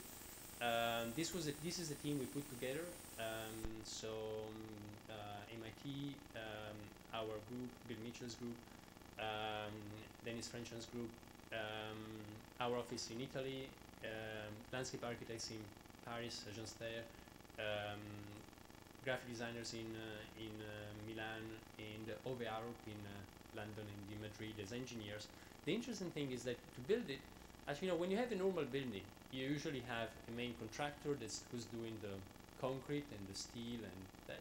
And then you got a subcontractor doing all of the, electrical stuff, doing all the digital stuff. Well, in this case, it was so much control stuff, so much digital stuff that the main contractor was Siemens, so a company who usually does automation, and then they subcontracted all of the concrete and steel and so on. So we thought it was interesting that the whole balance in the building became the opposite of what it normally is. You got the main contractor doing the physical stuff and the subcontractor doing the digital stuff. Here it became almost tilted and tipped. Here's is an old picture just before the opening. Andres, one of the people from the team at MIT, testing the water, how it was being cut by the system. Here was a guy who was a bit puzzled, looking at water. Here just you can have a very light effect, more like rain, that it looks like you're covered in rain. It also freshened the whole space, so you don't need air conditioning. Zaragoza can be very hot, but this creates, through evaporative cooling, creates a very cool plaza over there. You can add projections, so you can actually have physical pixels, the pixels made of water with light on it, so with additional layers projected onto that. And here it was myself trying not to get wet and testing the sensors. Now, I shouldn't tell you about the night when all of the sensors collapsed.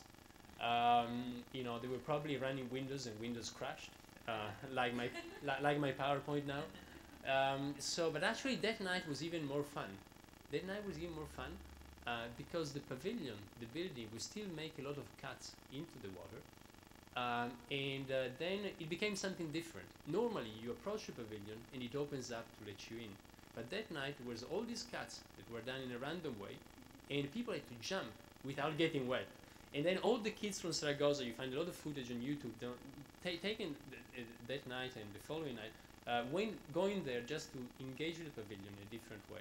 And for us, it was very telling that, as architects or sociologists, as planners, we always think about how people will use and react to our buildings, but then reality is always surprising, in this case, in a very interesting way. And the final project I want to show is something we're doing for the London Olympics in 2012. Started like a year ago with an invitation from the mayor of London. He went on a tour of the Olympic site. The Olympic site in Beijing was very characterized. Within Beijing Olympics, we can think about the stadium. And the new mayor of London, Boris Johnson, who wasn't involved in the planning of the Olympics, apparently he went to see the Olympic site and was a bit disappointed that there were no very strong landmarks. So he sent an email to 25, 30 people around the world and said, would you participate into an invited confidential competition to design a new symbol for the Olympics? Something that he described as a kind of new Eiffel Tower for London. And because of Zaragoza, so I was one of the people invited, so this is the project we came up with called The Cloud Broadcasting the Climate of Humanity. Again, we put together a very big, different team, very interdisciplinary team with engineers Arup and Schleich in Germany, with Google in California, with writer Umberto Eco in Italy, who helped us with initial vision. This is something you couldn't do a few years ago, to work really all together from all across the world, from Australia to North America to South America to Europe. And that today we can do very easily, thanks to technology. And then, we started working on the project, and we started with this thinking about this British obsession with weather. You know, when two Englishmen meet, they first talk about weather. That's Samuel Johnson, 1758. And you know, that's a beautiful obsession with weather, with clouds, that goes back to Constable, or goes back to the paintings by Turner. Then the other thing we started looking at is about monuments of the past. You know, what do you do if somebody says, could you design an Eiffel Tower for the city, especially for a city like London? Well, we look at the monuments of the past, and one trend we see, you can see, is you know, going higher and higher and lighter and lighter, a human obsession. And 3,000 years ago, if you want to go high, you could do a pyramid. 120 years ago, you could do an Eiffel Tower. It was like a railway going up to the sky. But what could you do today that's you know, less wasteful, that's as light as the air itself?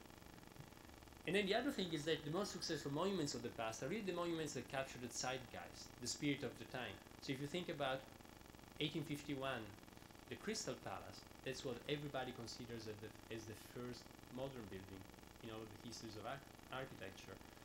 And that was also the first global expo ever in London, the capital of the empire.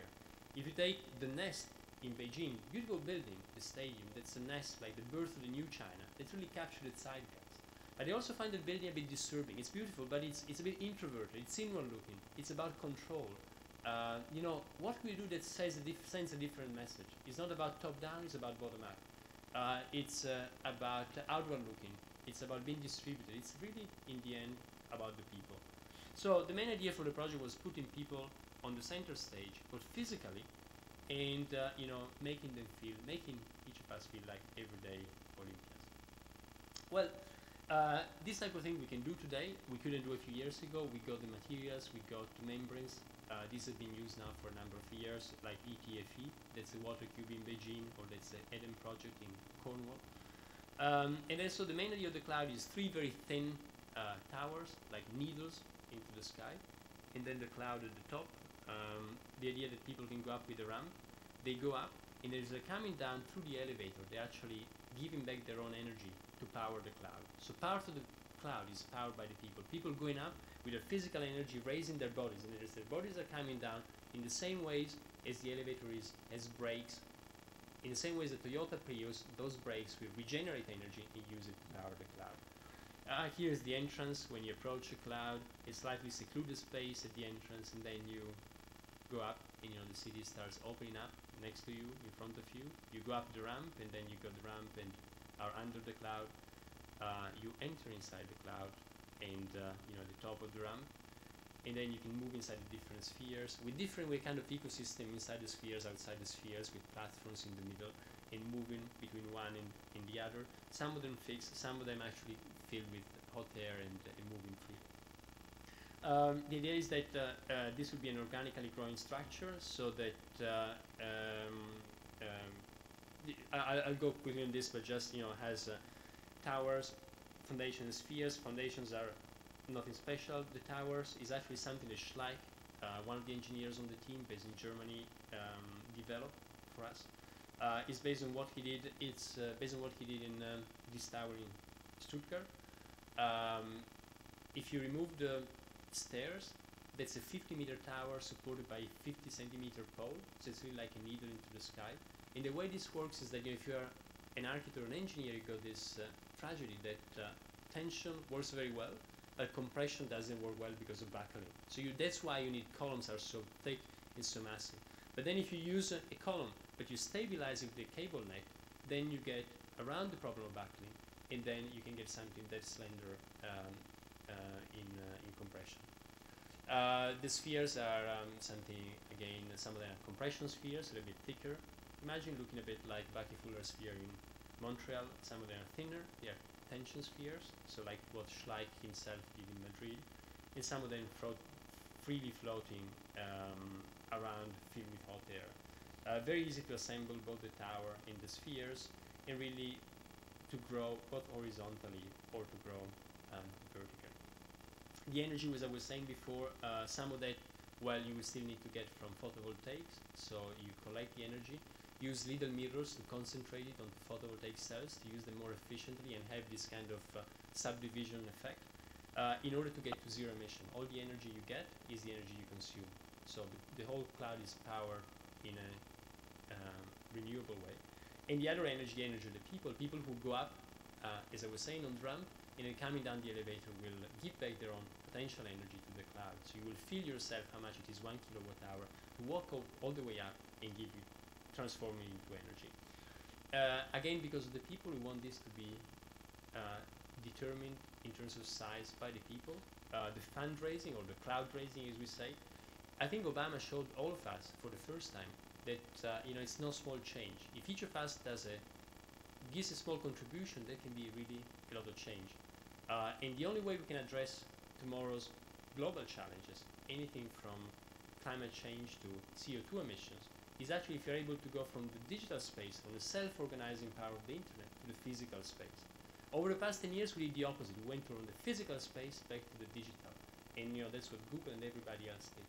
But today we can do the opposite. We can actually go from the digital and self-organize and promote physical change. So that's what we would like the cloud to be the first example of a structure that's built entirely in this way. One of the options we are exploring is £1, 1 pixel, so that people can make small donations to get a small pixel on the cloud, perhaps show also themselves up there in the sky of London. And Google, as a partner, as a member of the team, offered to say every time people will Google London 2012, you can help to build the cloud as the first link that you get there. And just to finish, as the cloud is a real cloud is made of particles, and those particles are water. Well, our cloud is made of other particles, of pixels that can show anything up in the sky of London, can show you what time of the day it is, and can get all of the real-time information from the city and display up there into the cloud. So what's happening in London, what's happening beyond London, in the UK, in all of Europe, in all over the world. An incredible thing would be how actually then to move inside this cloud of pixels, to move in like in a 3D screen, to be able to enter it and move in the middle of these floating pixels. That on the outside will still, share the main. Oops, computer out of memory, I think. Share the main Olympic moment with the whole city and the public around. So, just to summarize, both a physical cloud up in the sky of London, a digital cloud.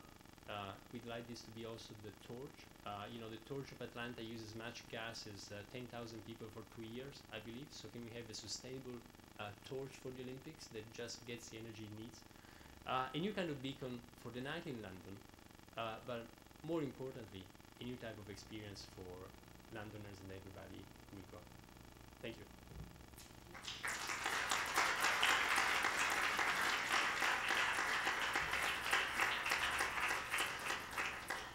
We're going to have a brief roundtable. We'd like to invite the speakers to the table. And after that, we're going to open it up to the floor. And if you stick around, the reward will be a reception, which will be right outside.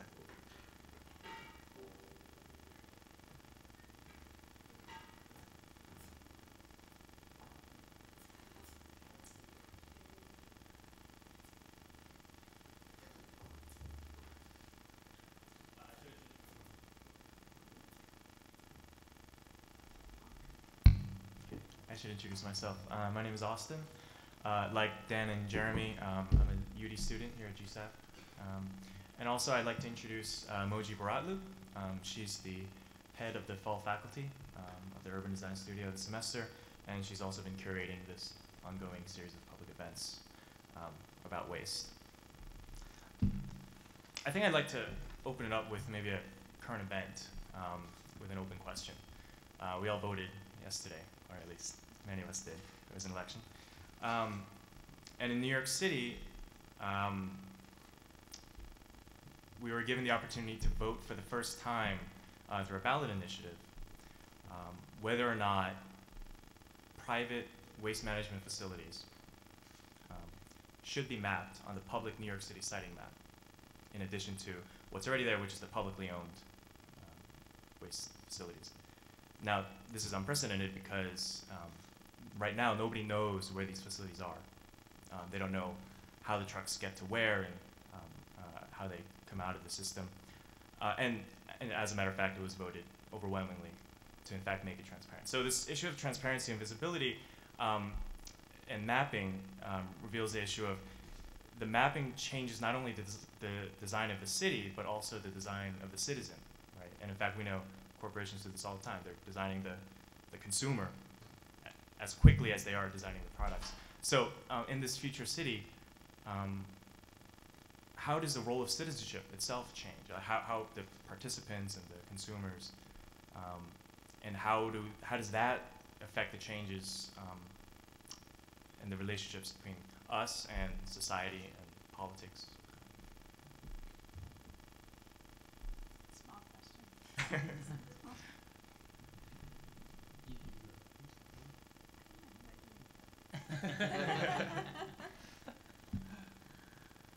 It's a very big question. All right. I think it's a really compelling point about how, of course, as the city changes and as our knowledge of like where transfer stations are and where garbage dumps are, as we learn about those things, our behavior does change. And the way we move through space changes, and what we consume changes.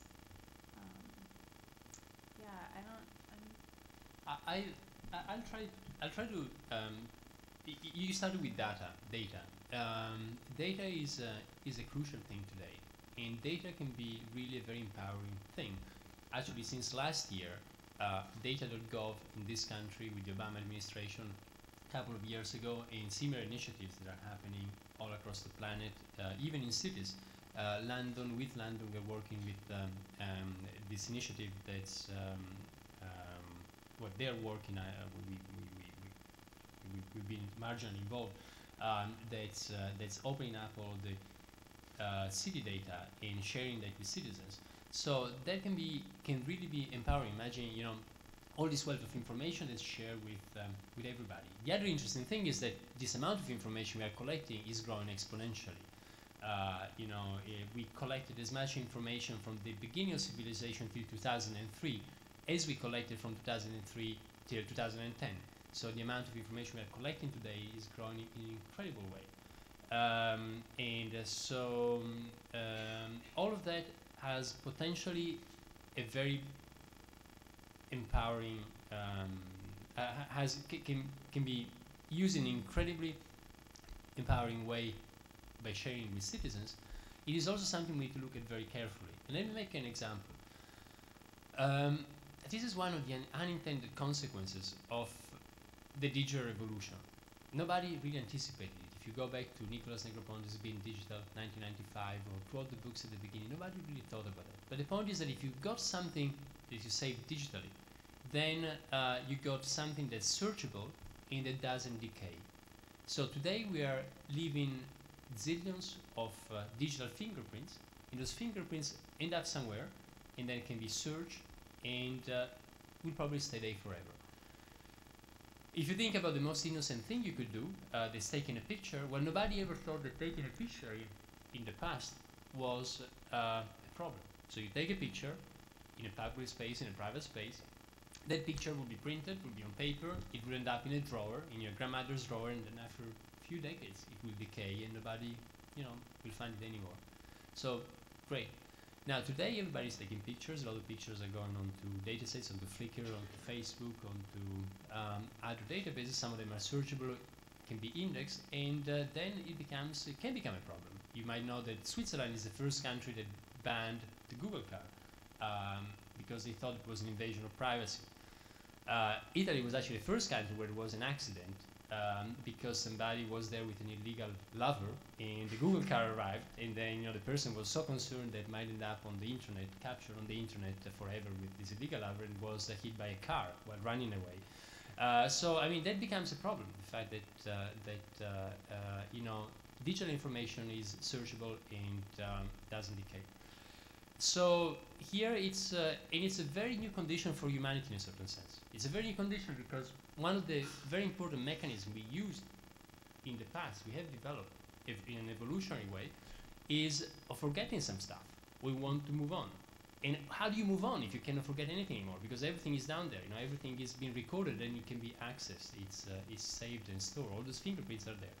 Now, so there's this huge amount of data, and it's a new condition, and this is potentially a very, very interesting democratic resource. On the other hand, we really need to open it up. So the big battle today, and it's a battle we all should be involved, is really how should this data be managed? And you know, and what you mentioned yesterday goes in a very positive way, goes in the way of opening it up, making it accessible to everybody, and using this data to improve everybody's life. But there's big forces that goes in the other direction. And it's a big question that's on the table today. In order to contribute to it, we had a forum last year at MIT called, we organized a forum called Engaging Data with privacy advocates, the Obama administration, big companies like AT&T, Google, who have managed a lot of data, academics, really because it's a big question on the table and it's something we should all look at together. And I think, voting for the opening up of data and sharing this with the community, I think, is the way to go. But we need many more votes like the one you mentioned yesterday. I'd like to ask Mojdeh a question as head of the Fall Studio. In the light of this idea of the shaping of citizenry and how everything is exponentially growing every single day, what is the unique contribution that designers, particularly us at school and then when we enter the professional arena, what role do you think we can serve as everything's changing so quickly in the shaping of the public?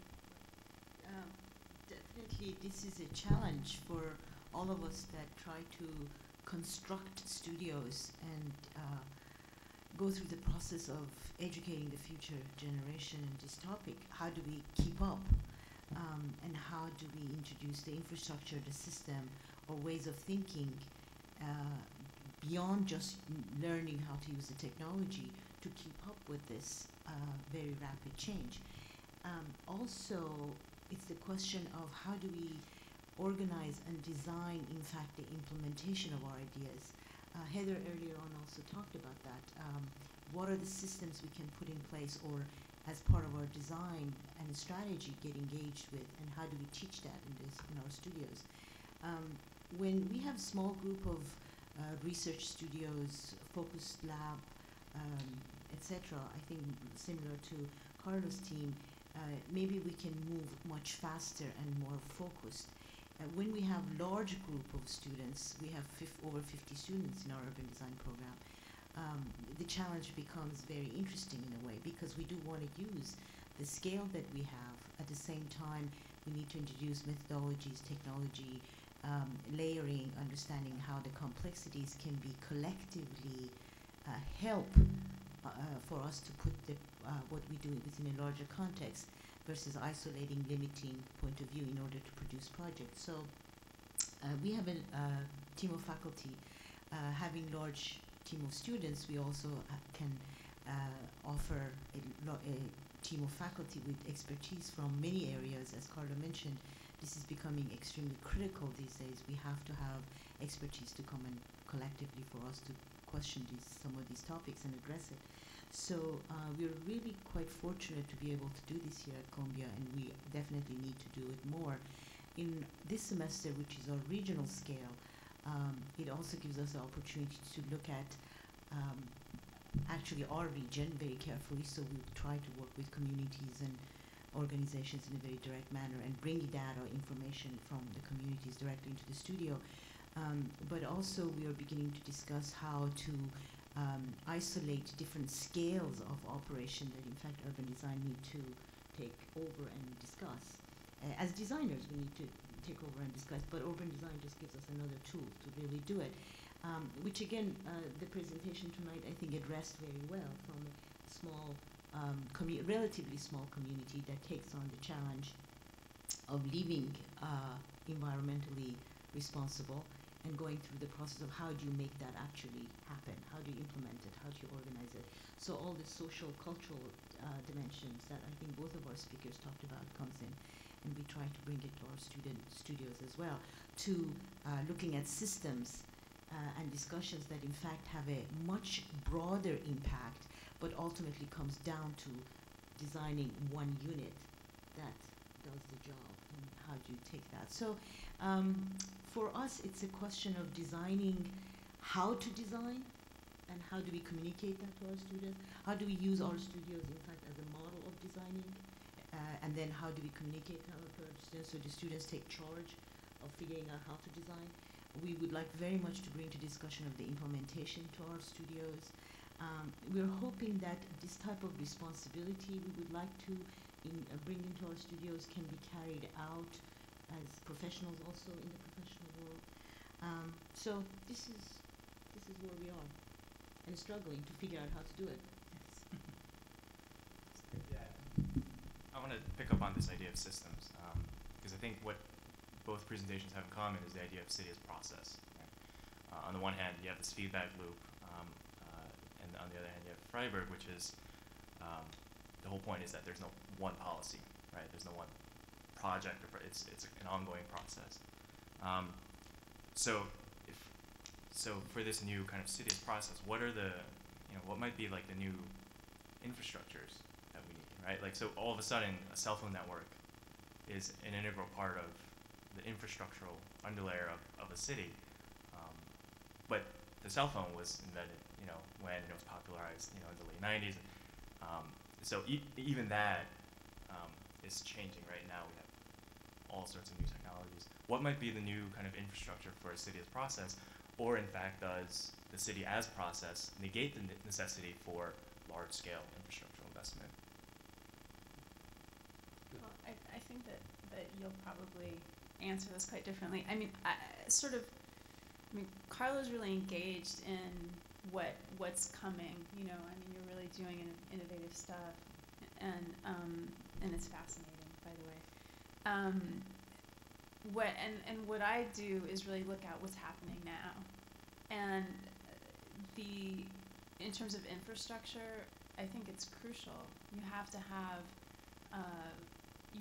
a social infrastructure, not just a physical infrastructure, but you need a physical infrastructure too.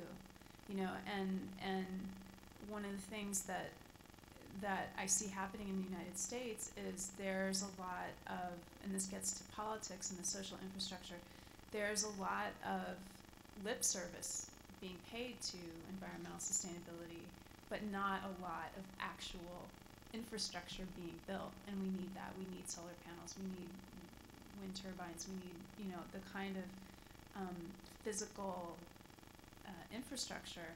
And there's, the kind of thing that's happening in Freiburg, it shows, it shows that you when you have those things, you can actually, you can use them and you can achieve these goals. One of the things that happens with political, when we look at what are the barriers, essentially in Freiburg, we have the technology we need. It's not being implemented in the United States as much as it could be. And some of the reasons I've found is that it's not as profitable as the way things are done, in a more wasteful, polluting way. So the barriers then become economic in terms of, the economic order of things, and then also political. So it often comes down to people saying, well, it's just a lack of political will. Well, what is political will? And there's a role in that of a big component of that is public will.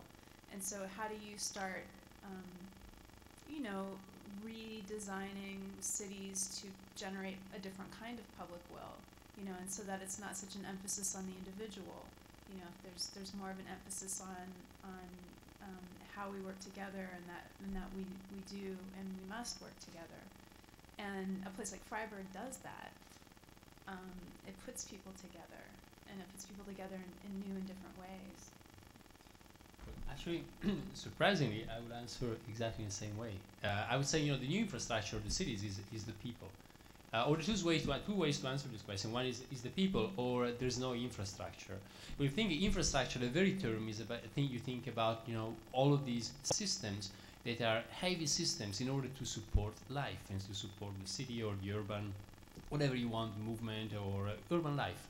Now, the interesting thing is that a lot of the systems belong to the old century. The old century that's centralized, is top-down, is something that's done, in a control way. Now, today we can do a lot of those things, not all of them, but most of them, you can do them in a different way, in a bottom-up way, in a way that empowers people, in a crowdsourcing way. We can really think about an infrastructure that becomes distributed, if you want, becomes the people, if you want, really disappears. And I think there's many examples of that. We're actually working in Rio de Janeiro in the favelas for a project for the Olympics with General Electric. And there the idea is how we can actually create a new water infrastructure with a bottom-up approach, with people actually collecting, purifying their own water locally and sharing it and creating a kind of system that allow, in a certain sense, infrastructure is about organization, and you don't need top-down organization once you can self-organize. So that's when people become crucial, and when you don't need that old 20th century top-down stuff. And just quickly, the distribution, the decentralization of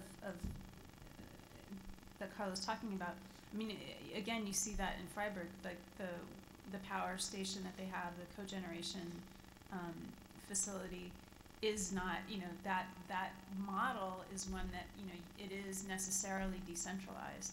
And then also the building that I showed you that has its own power plant in the building. I mean, that's nothing new. That's been happening since the beginning of power plants. So it's not even necessarily doing something that's never been done before, but it's, doing things that have been done for a very long time in a more maybe self-conscious way, or history is a big part of moving forward too, I think. Just to follow a little bit on this question of infrastructure, I think a question I have for both of you in relation to our studios and teaching of the profession. Generally speaking, in our urban design studios, we try to define what's there and what's not there. In other words, define deficiencies in order to respond through design project.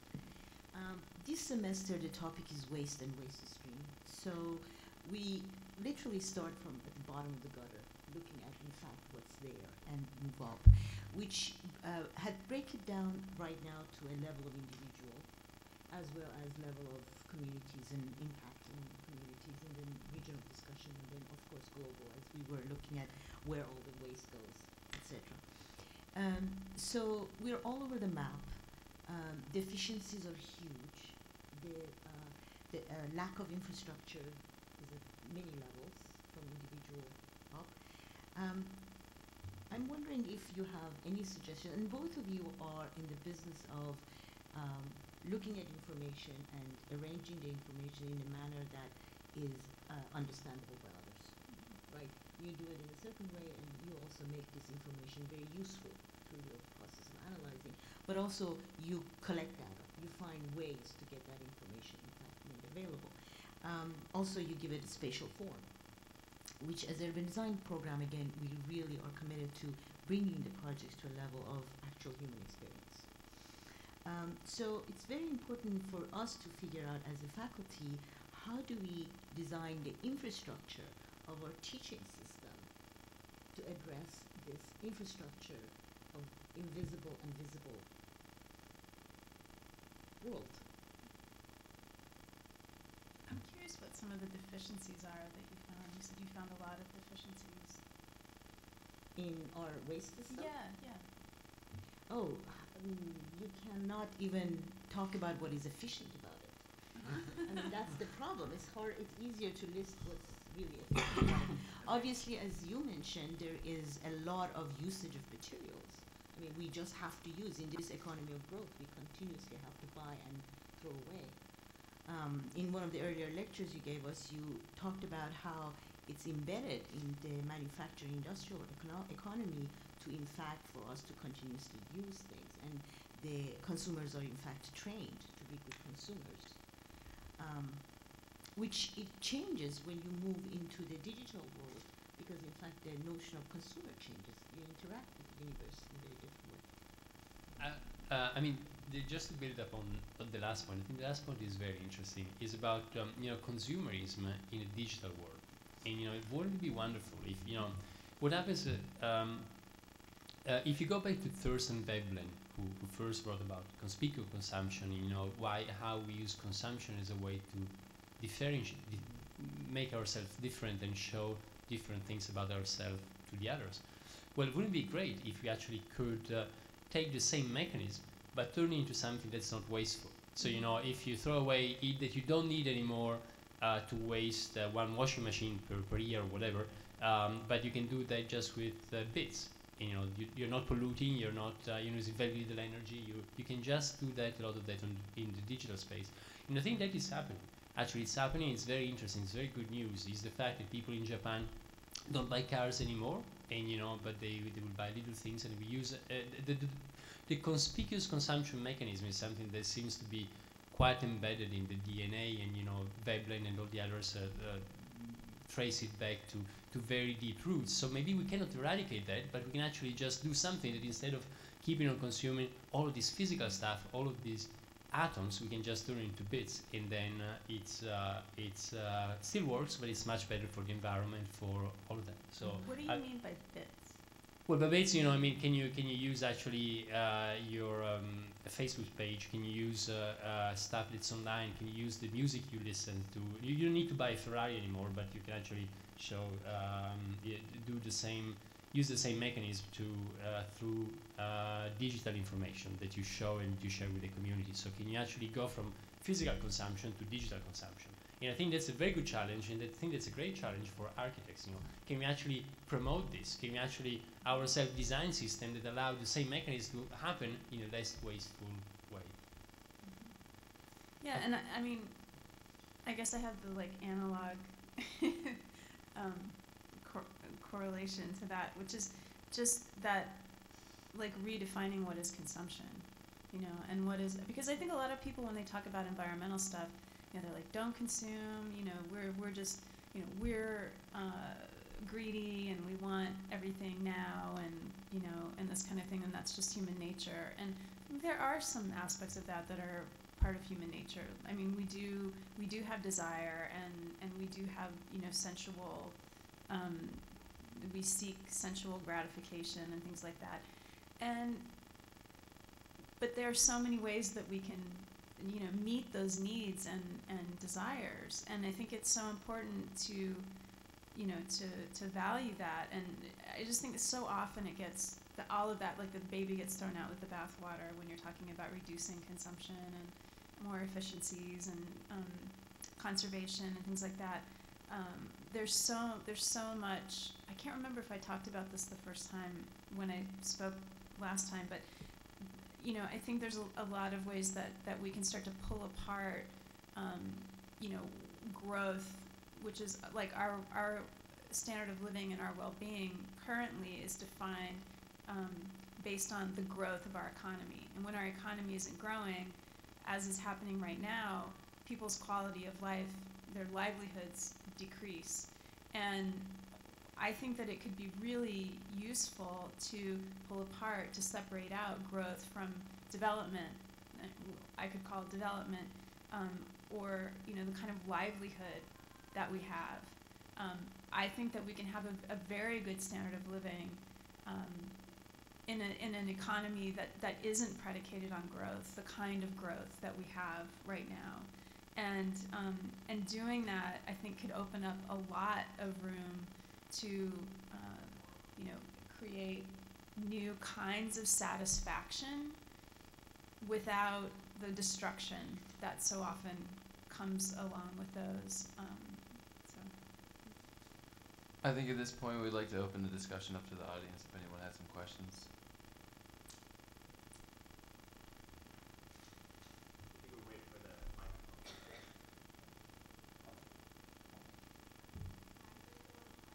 I live in a faculty in NYIT, and first I want to thank you for the great discussion. It was very informative. I have two questions. my first question is about new technology and the waste. And my question is to be more specific.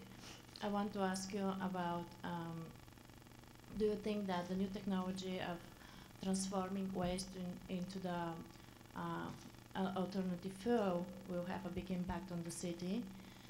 That's like I'm talking about the waste gasification or the plastic turning in crude oil. And my second question is about the eco city, which was in Freiburg.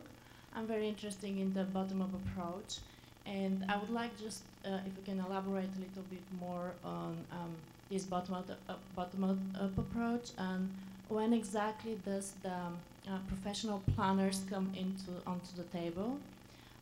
When they are like becoming a part of this community-based development and approach, and when also the city join the community board. Thank you. I go first. On new technologies for waste, there's very interesting developments. I think one of the most promising one is plasma. You know, when you burn this plastic bottle, and by the way, you shouldn't have plastic bottles if you on a panel on waste here. But if you burn this plastic bottle, there's a lot of molecules that gets produced, and a lot of them are toxic. And they're toxic because they're complex molecules, and our body doesn't interface very nicely with them. Now, if you burn it, however, very high temperature in plasma, and you reach plasma level, then at that level, all of the molecules break down into atoms, and then you get the the individual atoms out of the process. And if you do that, you get something that is the best way to treat. It's used today to treat a lot of very polluting, very toxic waste. But that tomorrow might become much more common, and might be a very interesting way to have very small plants, really perhaps at the neighborhood level, at the home level, that really allow you to process waste without any toxic gas or emissions or things. So that, for instance, plasma is something very interesting that's been investigated. There's still a lot of research on it. There's initial plans working, and that's one of them. There's many others. So I think the answer is yes. However, I think, again, I don't think that the solution is coming from an approach that's the old approach, is the 20th century approach of a new big infrastructure. I think a lot of the solution is coming from changing our behavior and organizing ourselves in order. Is this a softer approach instead of a hard infrastructure approach? It's about self-organizing. It's about changing our behavior. It's about some of the things that we saw in Freiburg. So the short answer is yes. There's very interesting new technologies coming up, but I think we should focus more on the other side. That's the bottom-up self-organizing side. The process in Freiburg that the community went through was they formed this organization, Forum Vauban, pretty early on, and they got money from the government, from the federal government, to create a plan.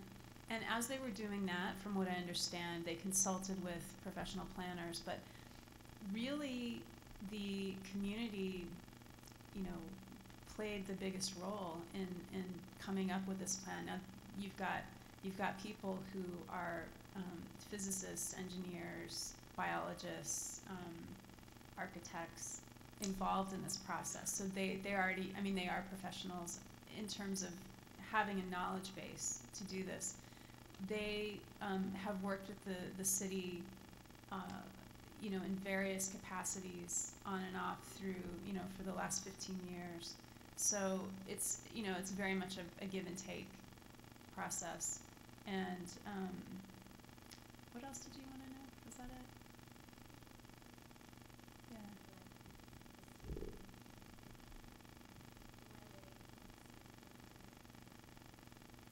Right.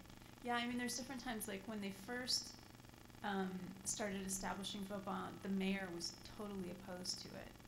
And they found there were a couple Green Party council members that they really like cultivated and worked to win over, and they did. And the city, when they first agreed to sell them 2 of the bunker buildings, the barrack buildings, at the last minute the city got cold feet, and they were saying, well, actually, we said we'd sell it to you, but we're not sure, because they did kind of want to just, sell it to commercial developers and just carry on as they had been doing. Because, taking on something like this was a big, a huge unknown. And what they did was the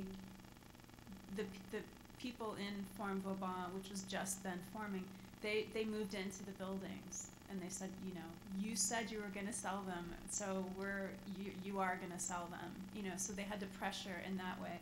Another thing that is interesting to compare, the other neighborhood in Freiburg, Rieselfeld. Rieselfeld is a top-down eco community.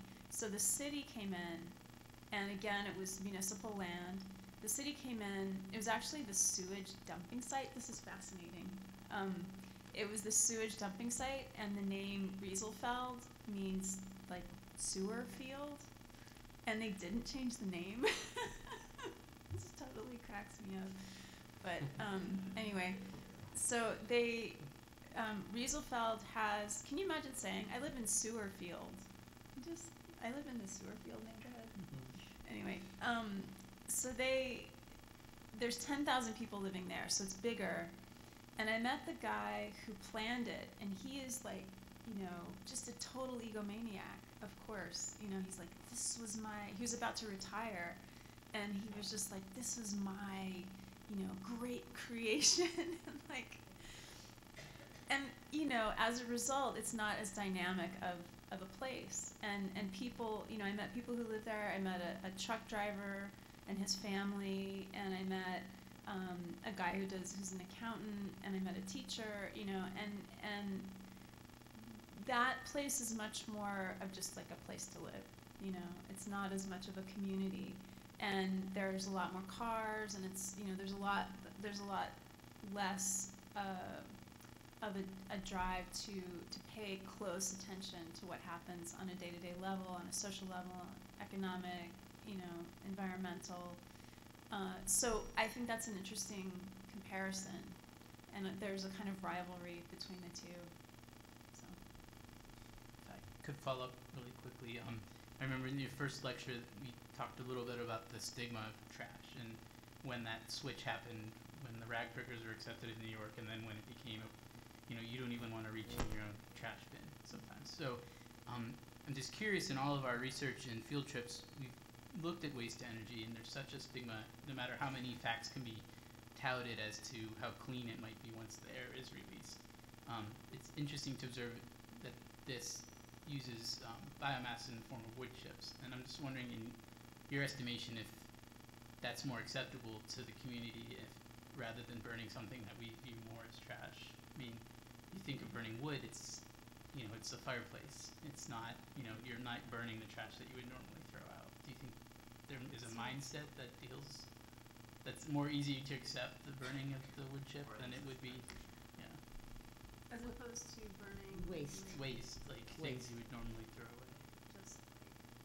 Well, I just want to follow up, because Germany is one of the countries that is very advanced to waste to energy. And they do have it in small communities, in larger cities.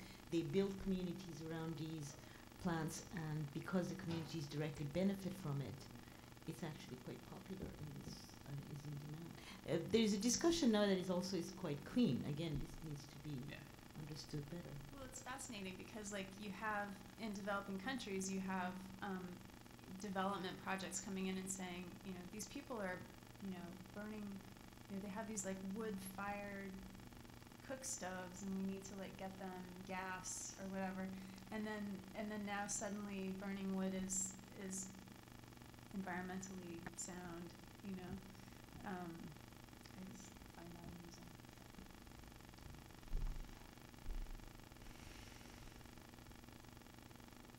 But also like this whole thing about the plasma.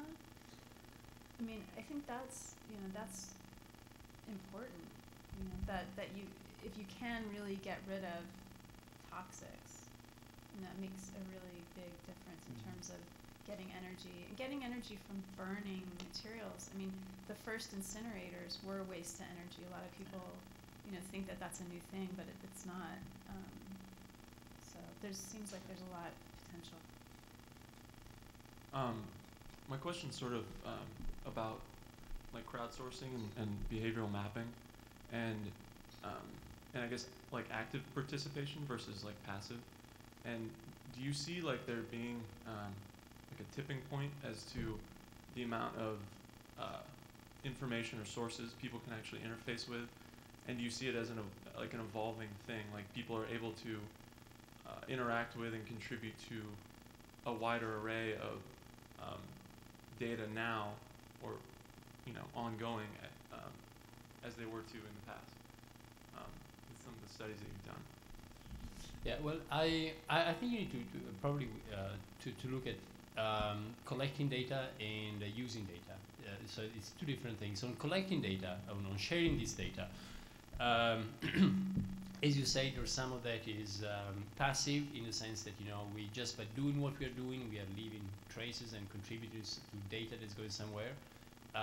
Some of that is active. We actively upload some of this data. That's all the phenomenon that some people call little sisters instead of big brother. The fact that everybody's posting, is tweeting about hey, I'm taking a shower, here's my picture, and so on. Who cares? But but anyway, all this massive information has been accumulated, and that's some kind of bottom-up monitoring and sharing data.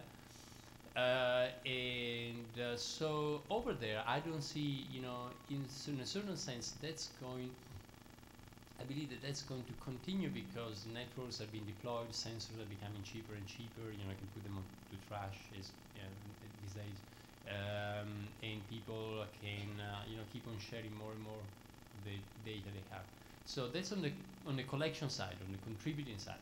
Now the question then is that once you got this huge mass of information, as we said before, in 7 years we've built as much information as we built from the beginning of civilization to 2003, in the same 2003, 2010. Then how do you slice it? What do you do with it? How do you use it? That's then the interesting question, and that's where again, as architects, designers, sociologists, and so on, we can play a big role. How do you make sense of it? There's so much stuff that you can combine and put together. So that's really the crucial question. And there's issues of visualization. Visualization is a way to make it accessible in an easy way. Visualization is also something that needs to be done in a very careful way. It's very political. By visualizing, there's so much stuff you need to make a decision, what you're visualizing, what you're not visualizing. By doing that, you're sort of creating a bias. You're just making your own decision about how you represent the world. So it's something that needs to be done very carefully. And there's huge potential also from the sociology point of view, in what people started calling computational social sciences. That's the title of an article in Science magazine, I think a year ago, more or less. Really, the fact that sociology traditionally, yeah, sure, it's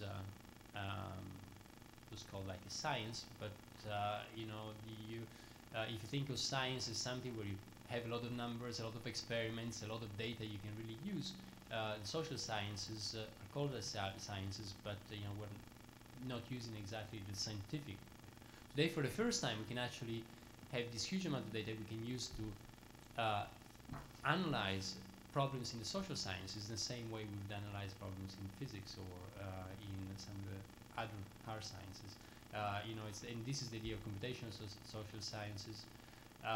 Duncan Watts, I think he's here at Columbia, who's a very good sociologist who initially wrote with Stephen Strogatz that paper called Small World in Nature. He's one of the key people in this field, and this is something that's going to boom because of the amount of data we have. So, in a nutshell, we got this huge amount of data, and then we can use it to describe life in a better way, to make better models of economics, to avoid crisis, because crisis and bubbles, because we really can describe reality in a much more fine grain. So we'll separate in the collection. A huge amount of data is going to be collected, passive or active. So that's going to continue. The crucial questions are how you take this mass and make sense out of it, either by visualizing or by analyzing. Can I ask, I'm curious, when you tracked the garbage, what do you use that information for?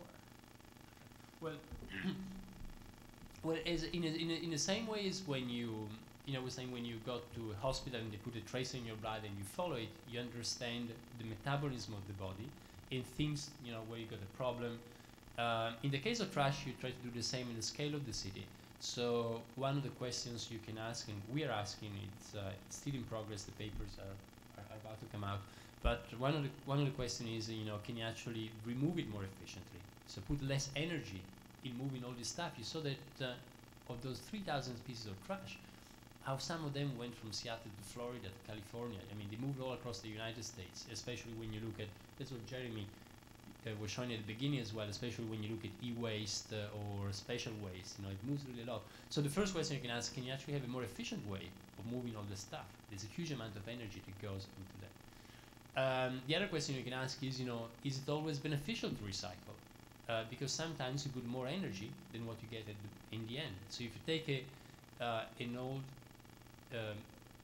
printer cartridge and you move it all the way from Seattle to Florida, by the time you move all that, in the end, it was probably better to have a small plasma plant in Seattle and just get rid of it there instead of moving it all the way down there and then shipping it somewhere else. So that's another question. So those are some of them, but the bottom line is, can you really streamline the process that at the moment hasn't been designed in a streamlined way? Can you make it more efficient and less wasteful? See, this is something about design that I often have questions about, because I think design is very important. Oh, really? Everybody's used to it? Okay. It's a design flaw. But is that, okay, a big part of it is design, but also, the reason that the printer cartridge goes from Seattle to Florida isn't because they just don't realize that it's inefficient. It's because there's a certain logic at work. And that logic, within that logic, it is efficient to send the printer cartridge to Florida. So it's not just a matter of looking at, okay, wait, we're sending this down here and we could be doing this more efficiently. Like the number of strawberries that are exported from California is exactly equivalent to the number of strawberries that are imported into California. That's an obvious, ridiculous inefficiency, but it happens because of, the economic logic. So, is the problem that we don't really know the right design? There's other things at play. There's certainly other things at play. So you're right. There's economic logics. There's other things at play, but there's also a very big design component. In design component is the fact how many subcontractors you have, and also when you understand the inefficiencies, then you can actually promote. There's two ways to correct it: is through design of the system, and one way to implement it also is then through legislation. You can then make you can have incentives in order to, for instance, to make it more convenient to keep the strawberries into California and eat the California strawberries instead of sending them away and getting others into the state. So what I mean is that there's still an issue of design that then could be implemented in many ways, in simple ways. That in the case of Trash Track, we've been working with Waste Management, one of the largest waste management companies in the world. Actually, we had to do the project, and we're a university, a lab, so we're interested in research, and we were asking people if they wanted to collaborate with us to develop it and to deploy it. And they say sure, because really we'd like to learn more about what's happening. They do some of the stream, and they move some of the waste, but they don't know the whole story. And they say it's very interesting. Once you know it, they could themselves make changes. So what I mean is that it's always a design question, and sometimes the changes could be implemented at the local level. sometimes you might need a political intervention, but you could still have an impact. So if I can just add something, especially in relation to our studio here. As educators, we believe on making knowledge available. So information and making information organized in a manner that is useful is part of our knowledge base. Is very important. In terms of our studio, we use this question to decide what is the impact of our lifestyle. So being a regional studio, it allowed us to in fact question what is the region of our impact. In other words, if my e-waste goes to Ghana, is my region of impact in fact needs to be drawn and understood, which brings in the discussion of responsibility. What is our responsibility as designers to understand not only just the product we're producing, but the extent and impact of it. And again, it's discussion of practice and profession. How do we organize ourselves within the studio so that this discussion can be carried on into practice, into real professional world, is something that we are interested in discussing within amongst ourselves, faculty and students. There are two more questions. Should we take them? I was thinking we could wrap up in here. I didn't know if Heather or Carlo had a brief concluding thought, and then we can move out to the reception. If anyone had any questions, feel free to. Okay. Good question, Rob. And hopefully this will lead to a conclusion, but we had an interesting conversation last week about economy, and there's a lot of data out there, and some of the irony of making things more efficient, as Heather was saying at the beginning, is we could be more efficient at destroying our planet, and so we could do things efficiently and consume more and more. I forget which paradox, but you're saying something about as we make things more efficient, the more energy you save, the more you actually use. We're doing a more efficiency, whatever, that you're just consuming more of, so we're producing more and more and more. So you're pointing out the underpinnings of how the economy works and how we view our economies. And one of the things we were talking about last week was gross domestic product. And I'm just wondering, in this age where we have all these nations that are being measured by their GDP and their growth and profit, and how much that the system or the models that we use to measure is actually fueling the increase in the kinds of consumption that we see that's increasing the amount of waste. So I'm wondering, and a question came up, are there other models of how we view this data or how we look at economies that would lend themselves more to reduction of consumption and waste? It seems like, you go ahead. Because it seems like some of the stuff that you're modeling, like coming up with different ways of measuring, it seems like that can start to get at what this question is. I mean, there are people now measuring gross domestic happiness and, these kinds of questions. And it cracks me up because people talk about measuring gross domestic happiness, and the one country that does that is Bhutan, and it's a monarchy, so everybody's really happy. But anyway, so there's so many ways to measure it, and GDP is a very narrow and misleading measurement for a lot of people, and it's very specific and very accurate for measuring, as a measurement for, corporations and, the kind of neoliberal economics that have prevailed in recent decades. But, this is part of what we need to remake, and it's something that the people in Vauban are remaking, which is how do we gauge what we do as a success or a failure. What is, it kind of gets back to the point that I was making before about, how do you define growth, and how do you define success? How do you define even happiness? I mean, we're totally obsessed with happiness in this society. How do you define freedom and choice? All these really important components of our society that we value a lot.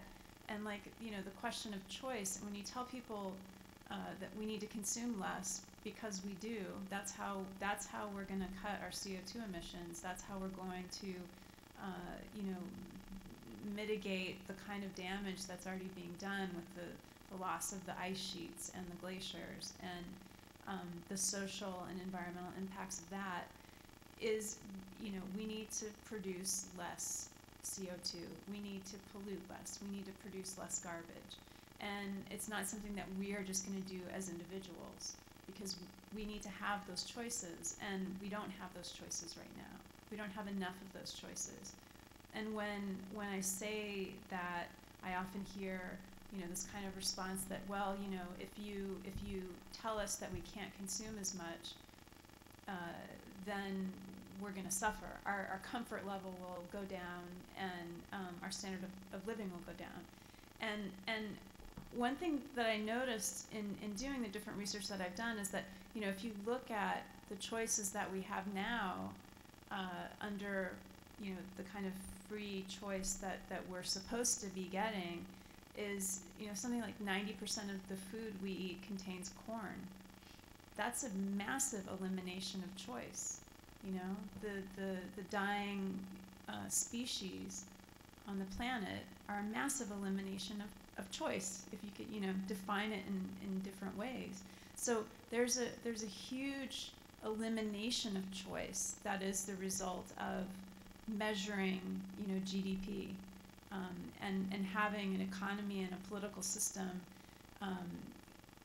that works the way ours does, and that values certain social status, or, you know, social standing, the way that ours does. And that is something that we can change. So.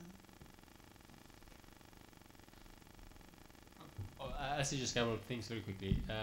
I'll say, well, I want to go back to what Ed was saying before about growth and development, and you know, GDP measures growth, but development, I say something that will make architects happy, so all of us happy tonight, because in the end, you know, if you think about development, well, the only thing about development is the interface between us, people, and the environment.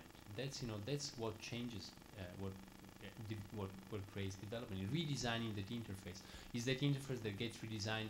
A huge change when man first learns how to do agriculture and settles down.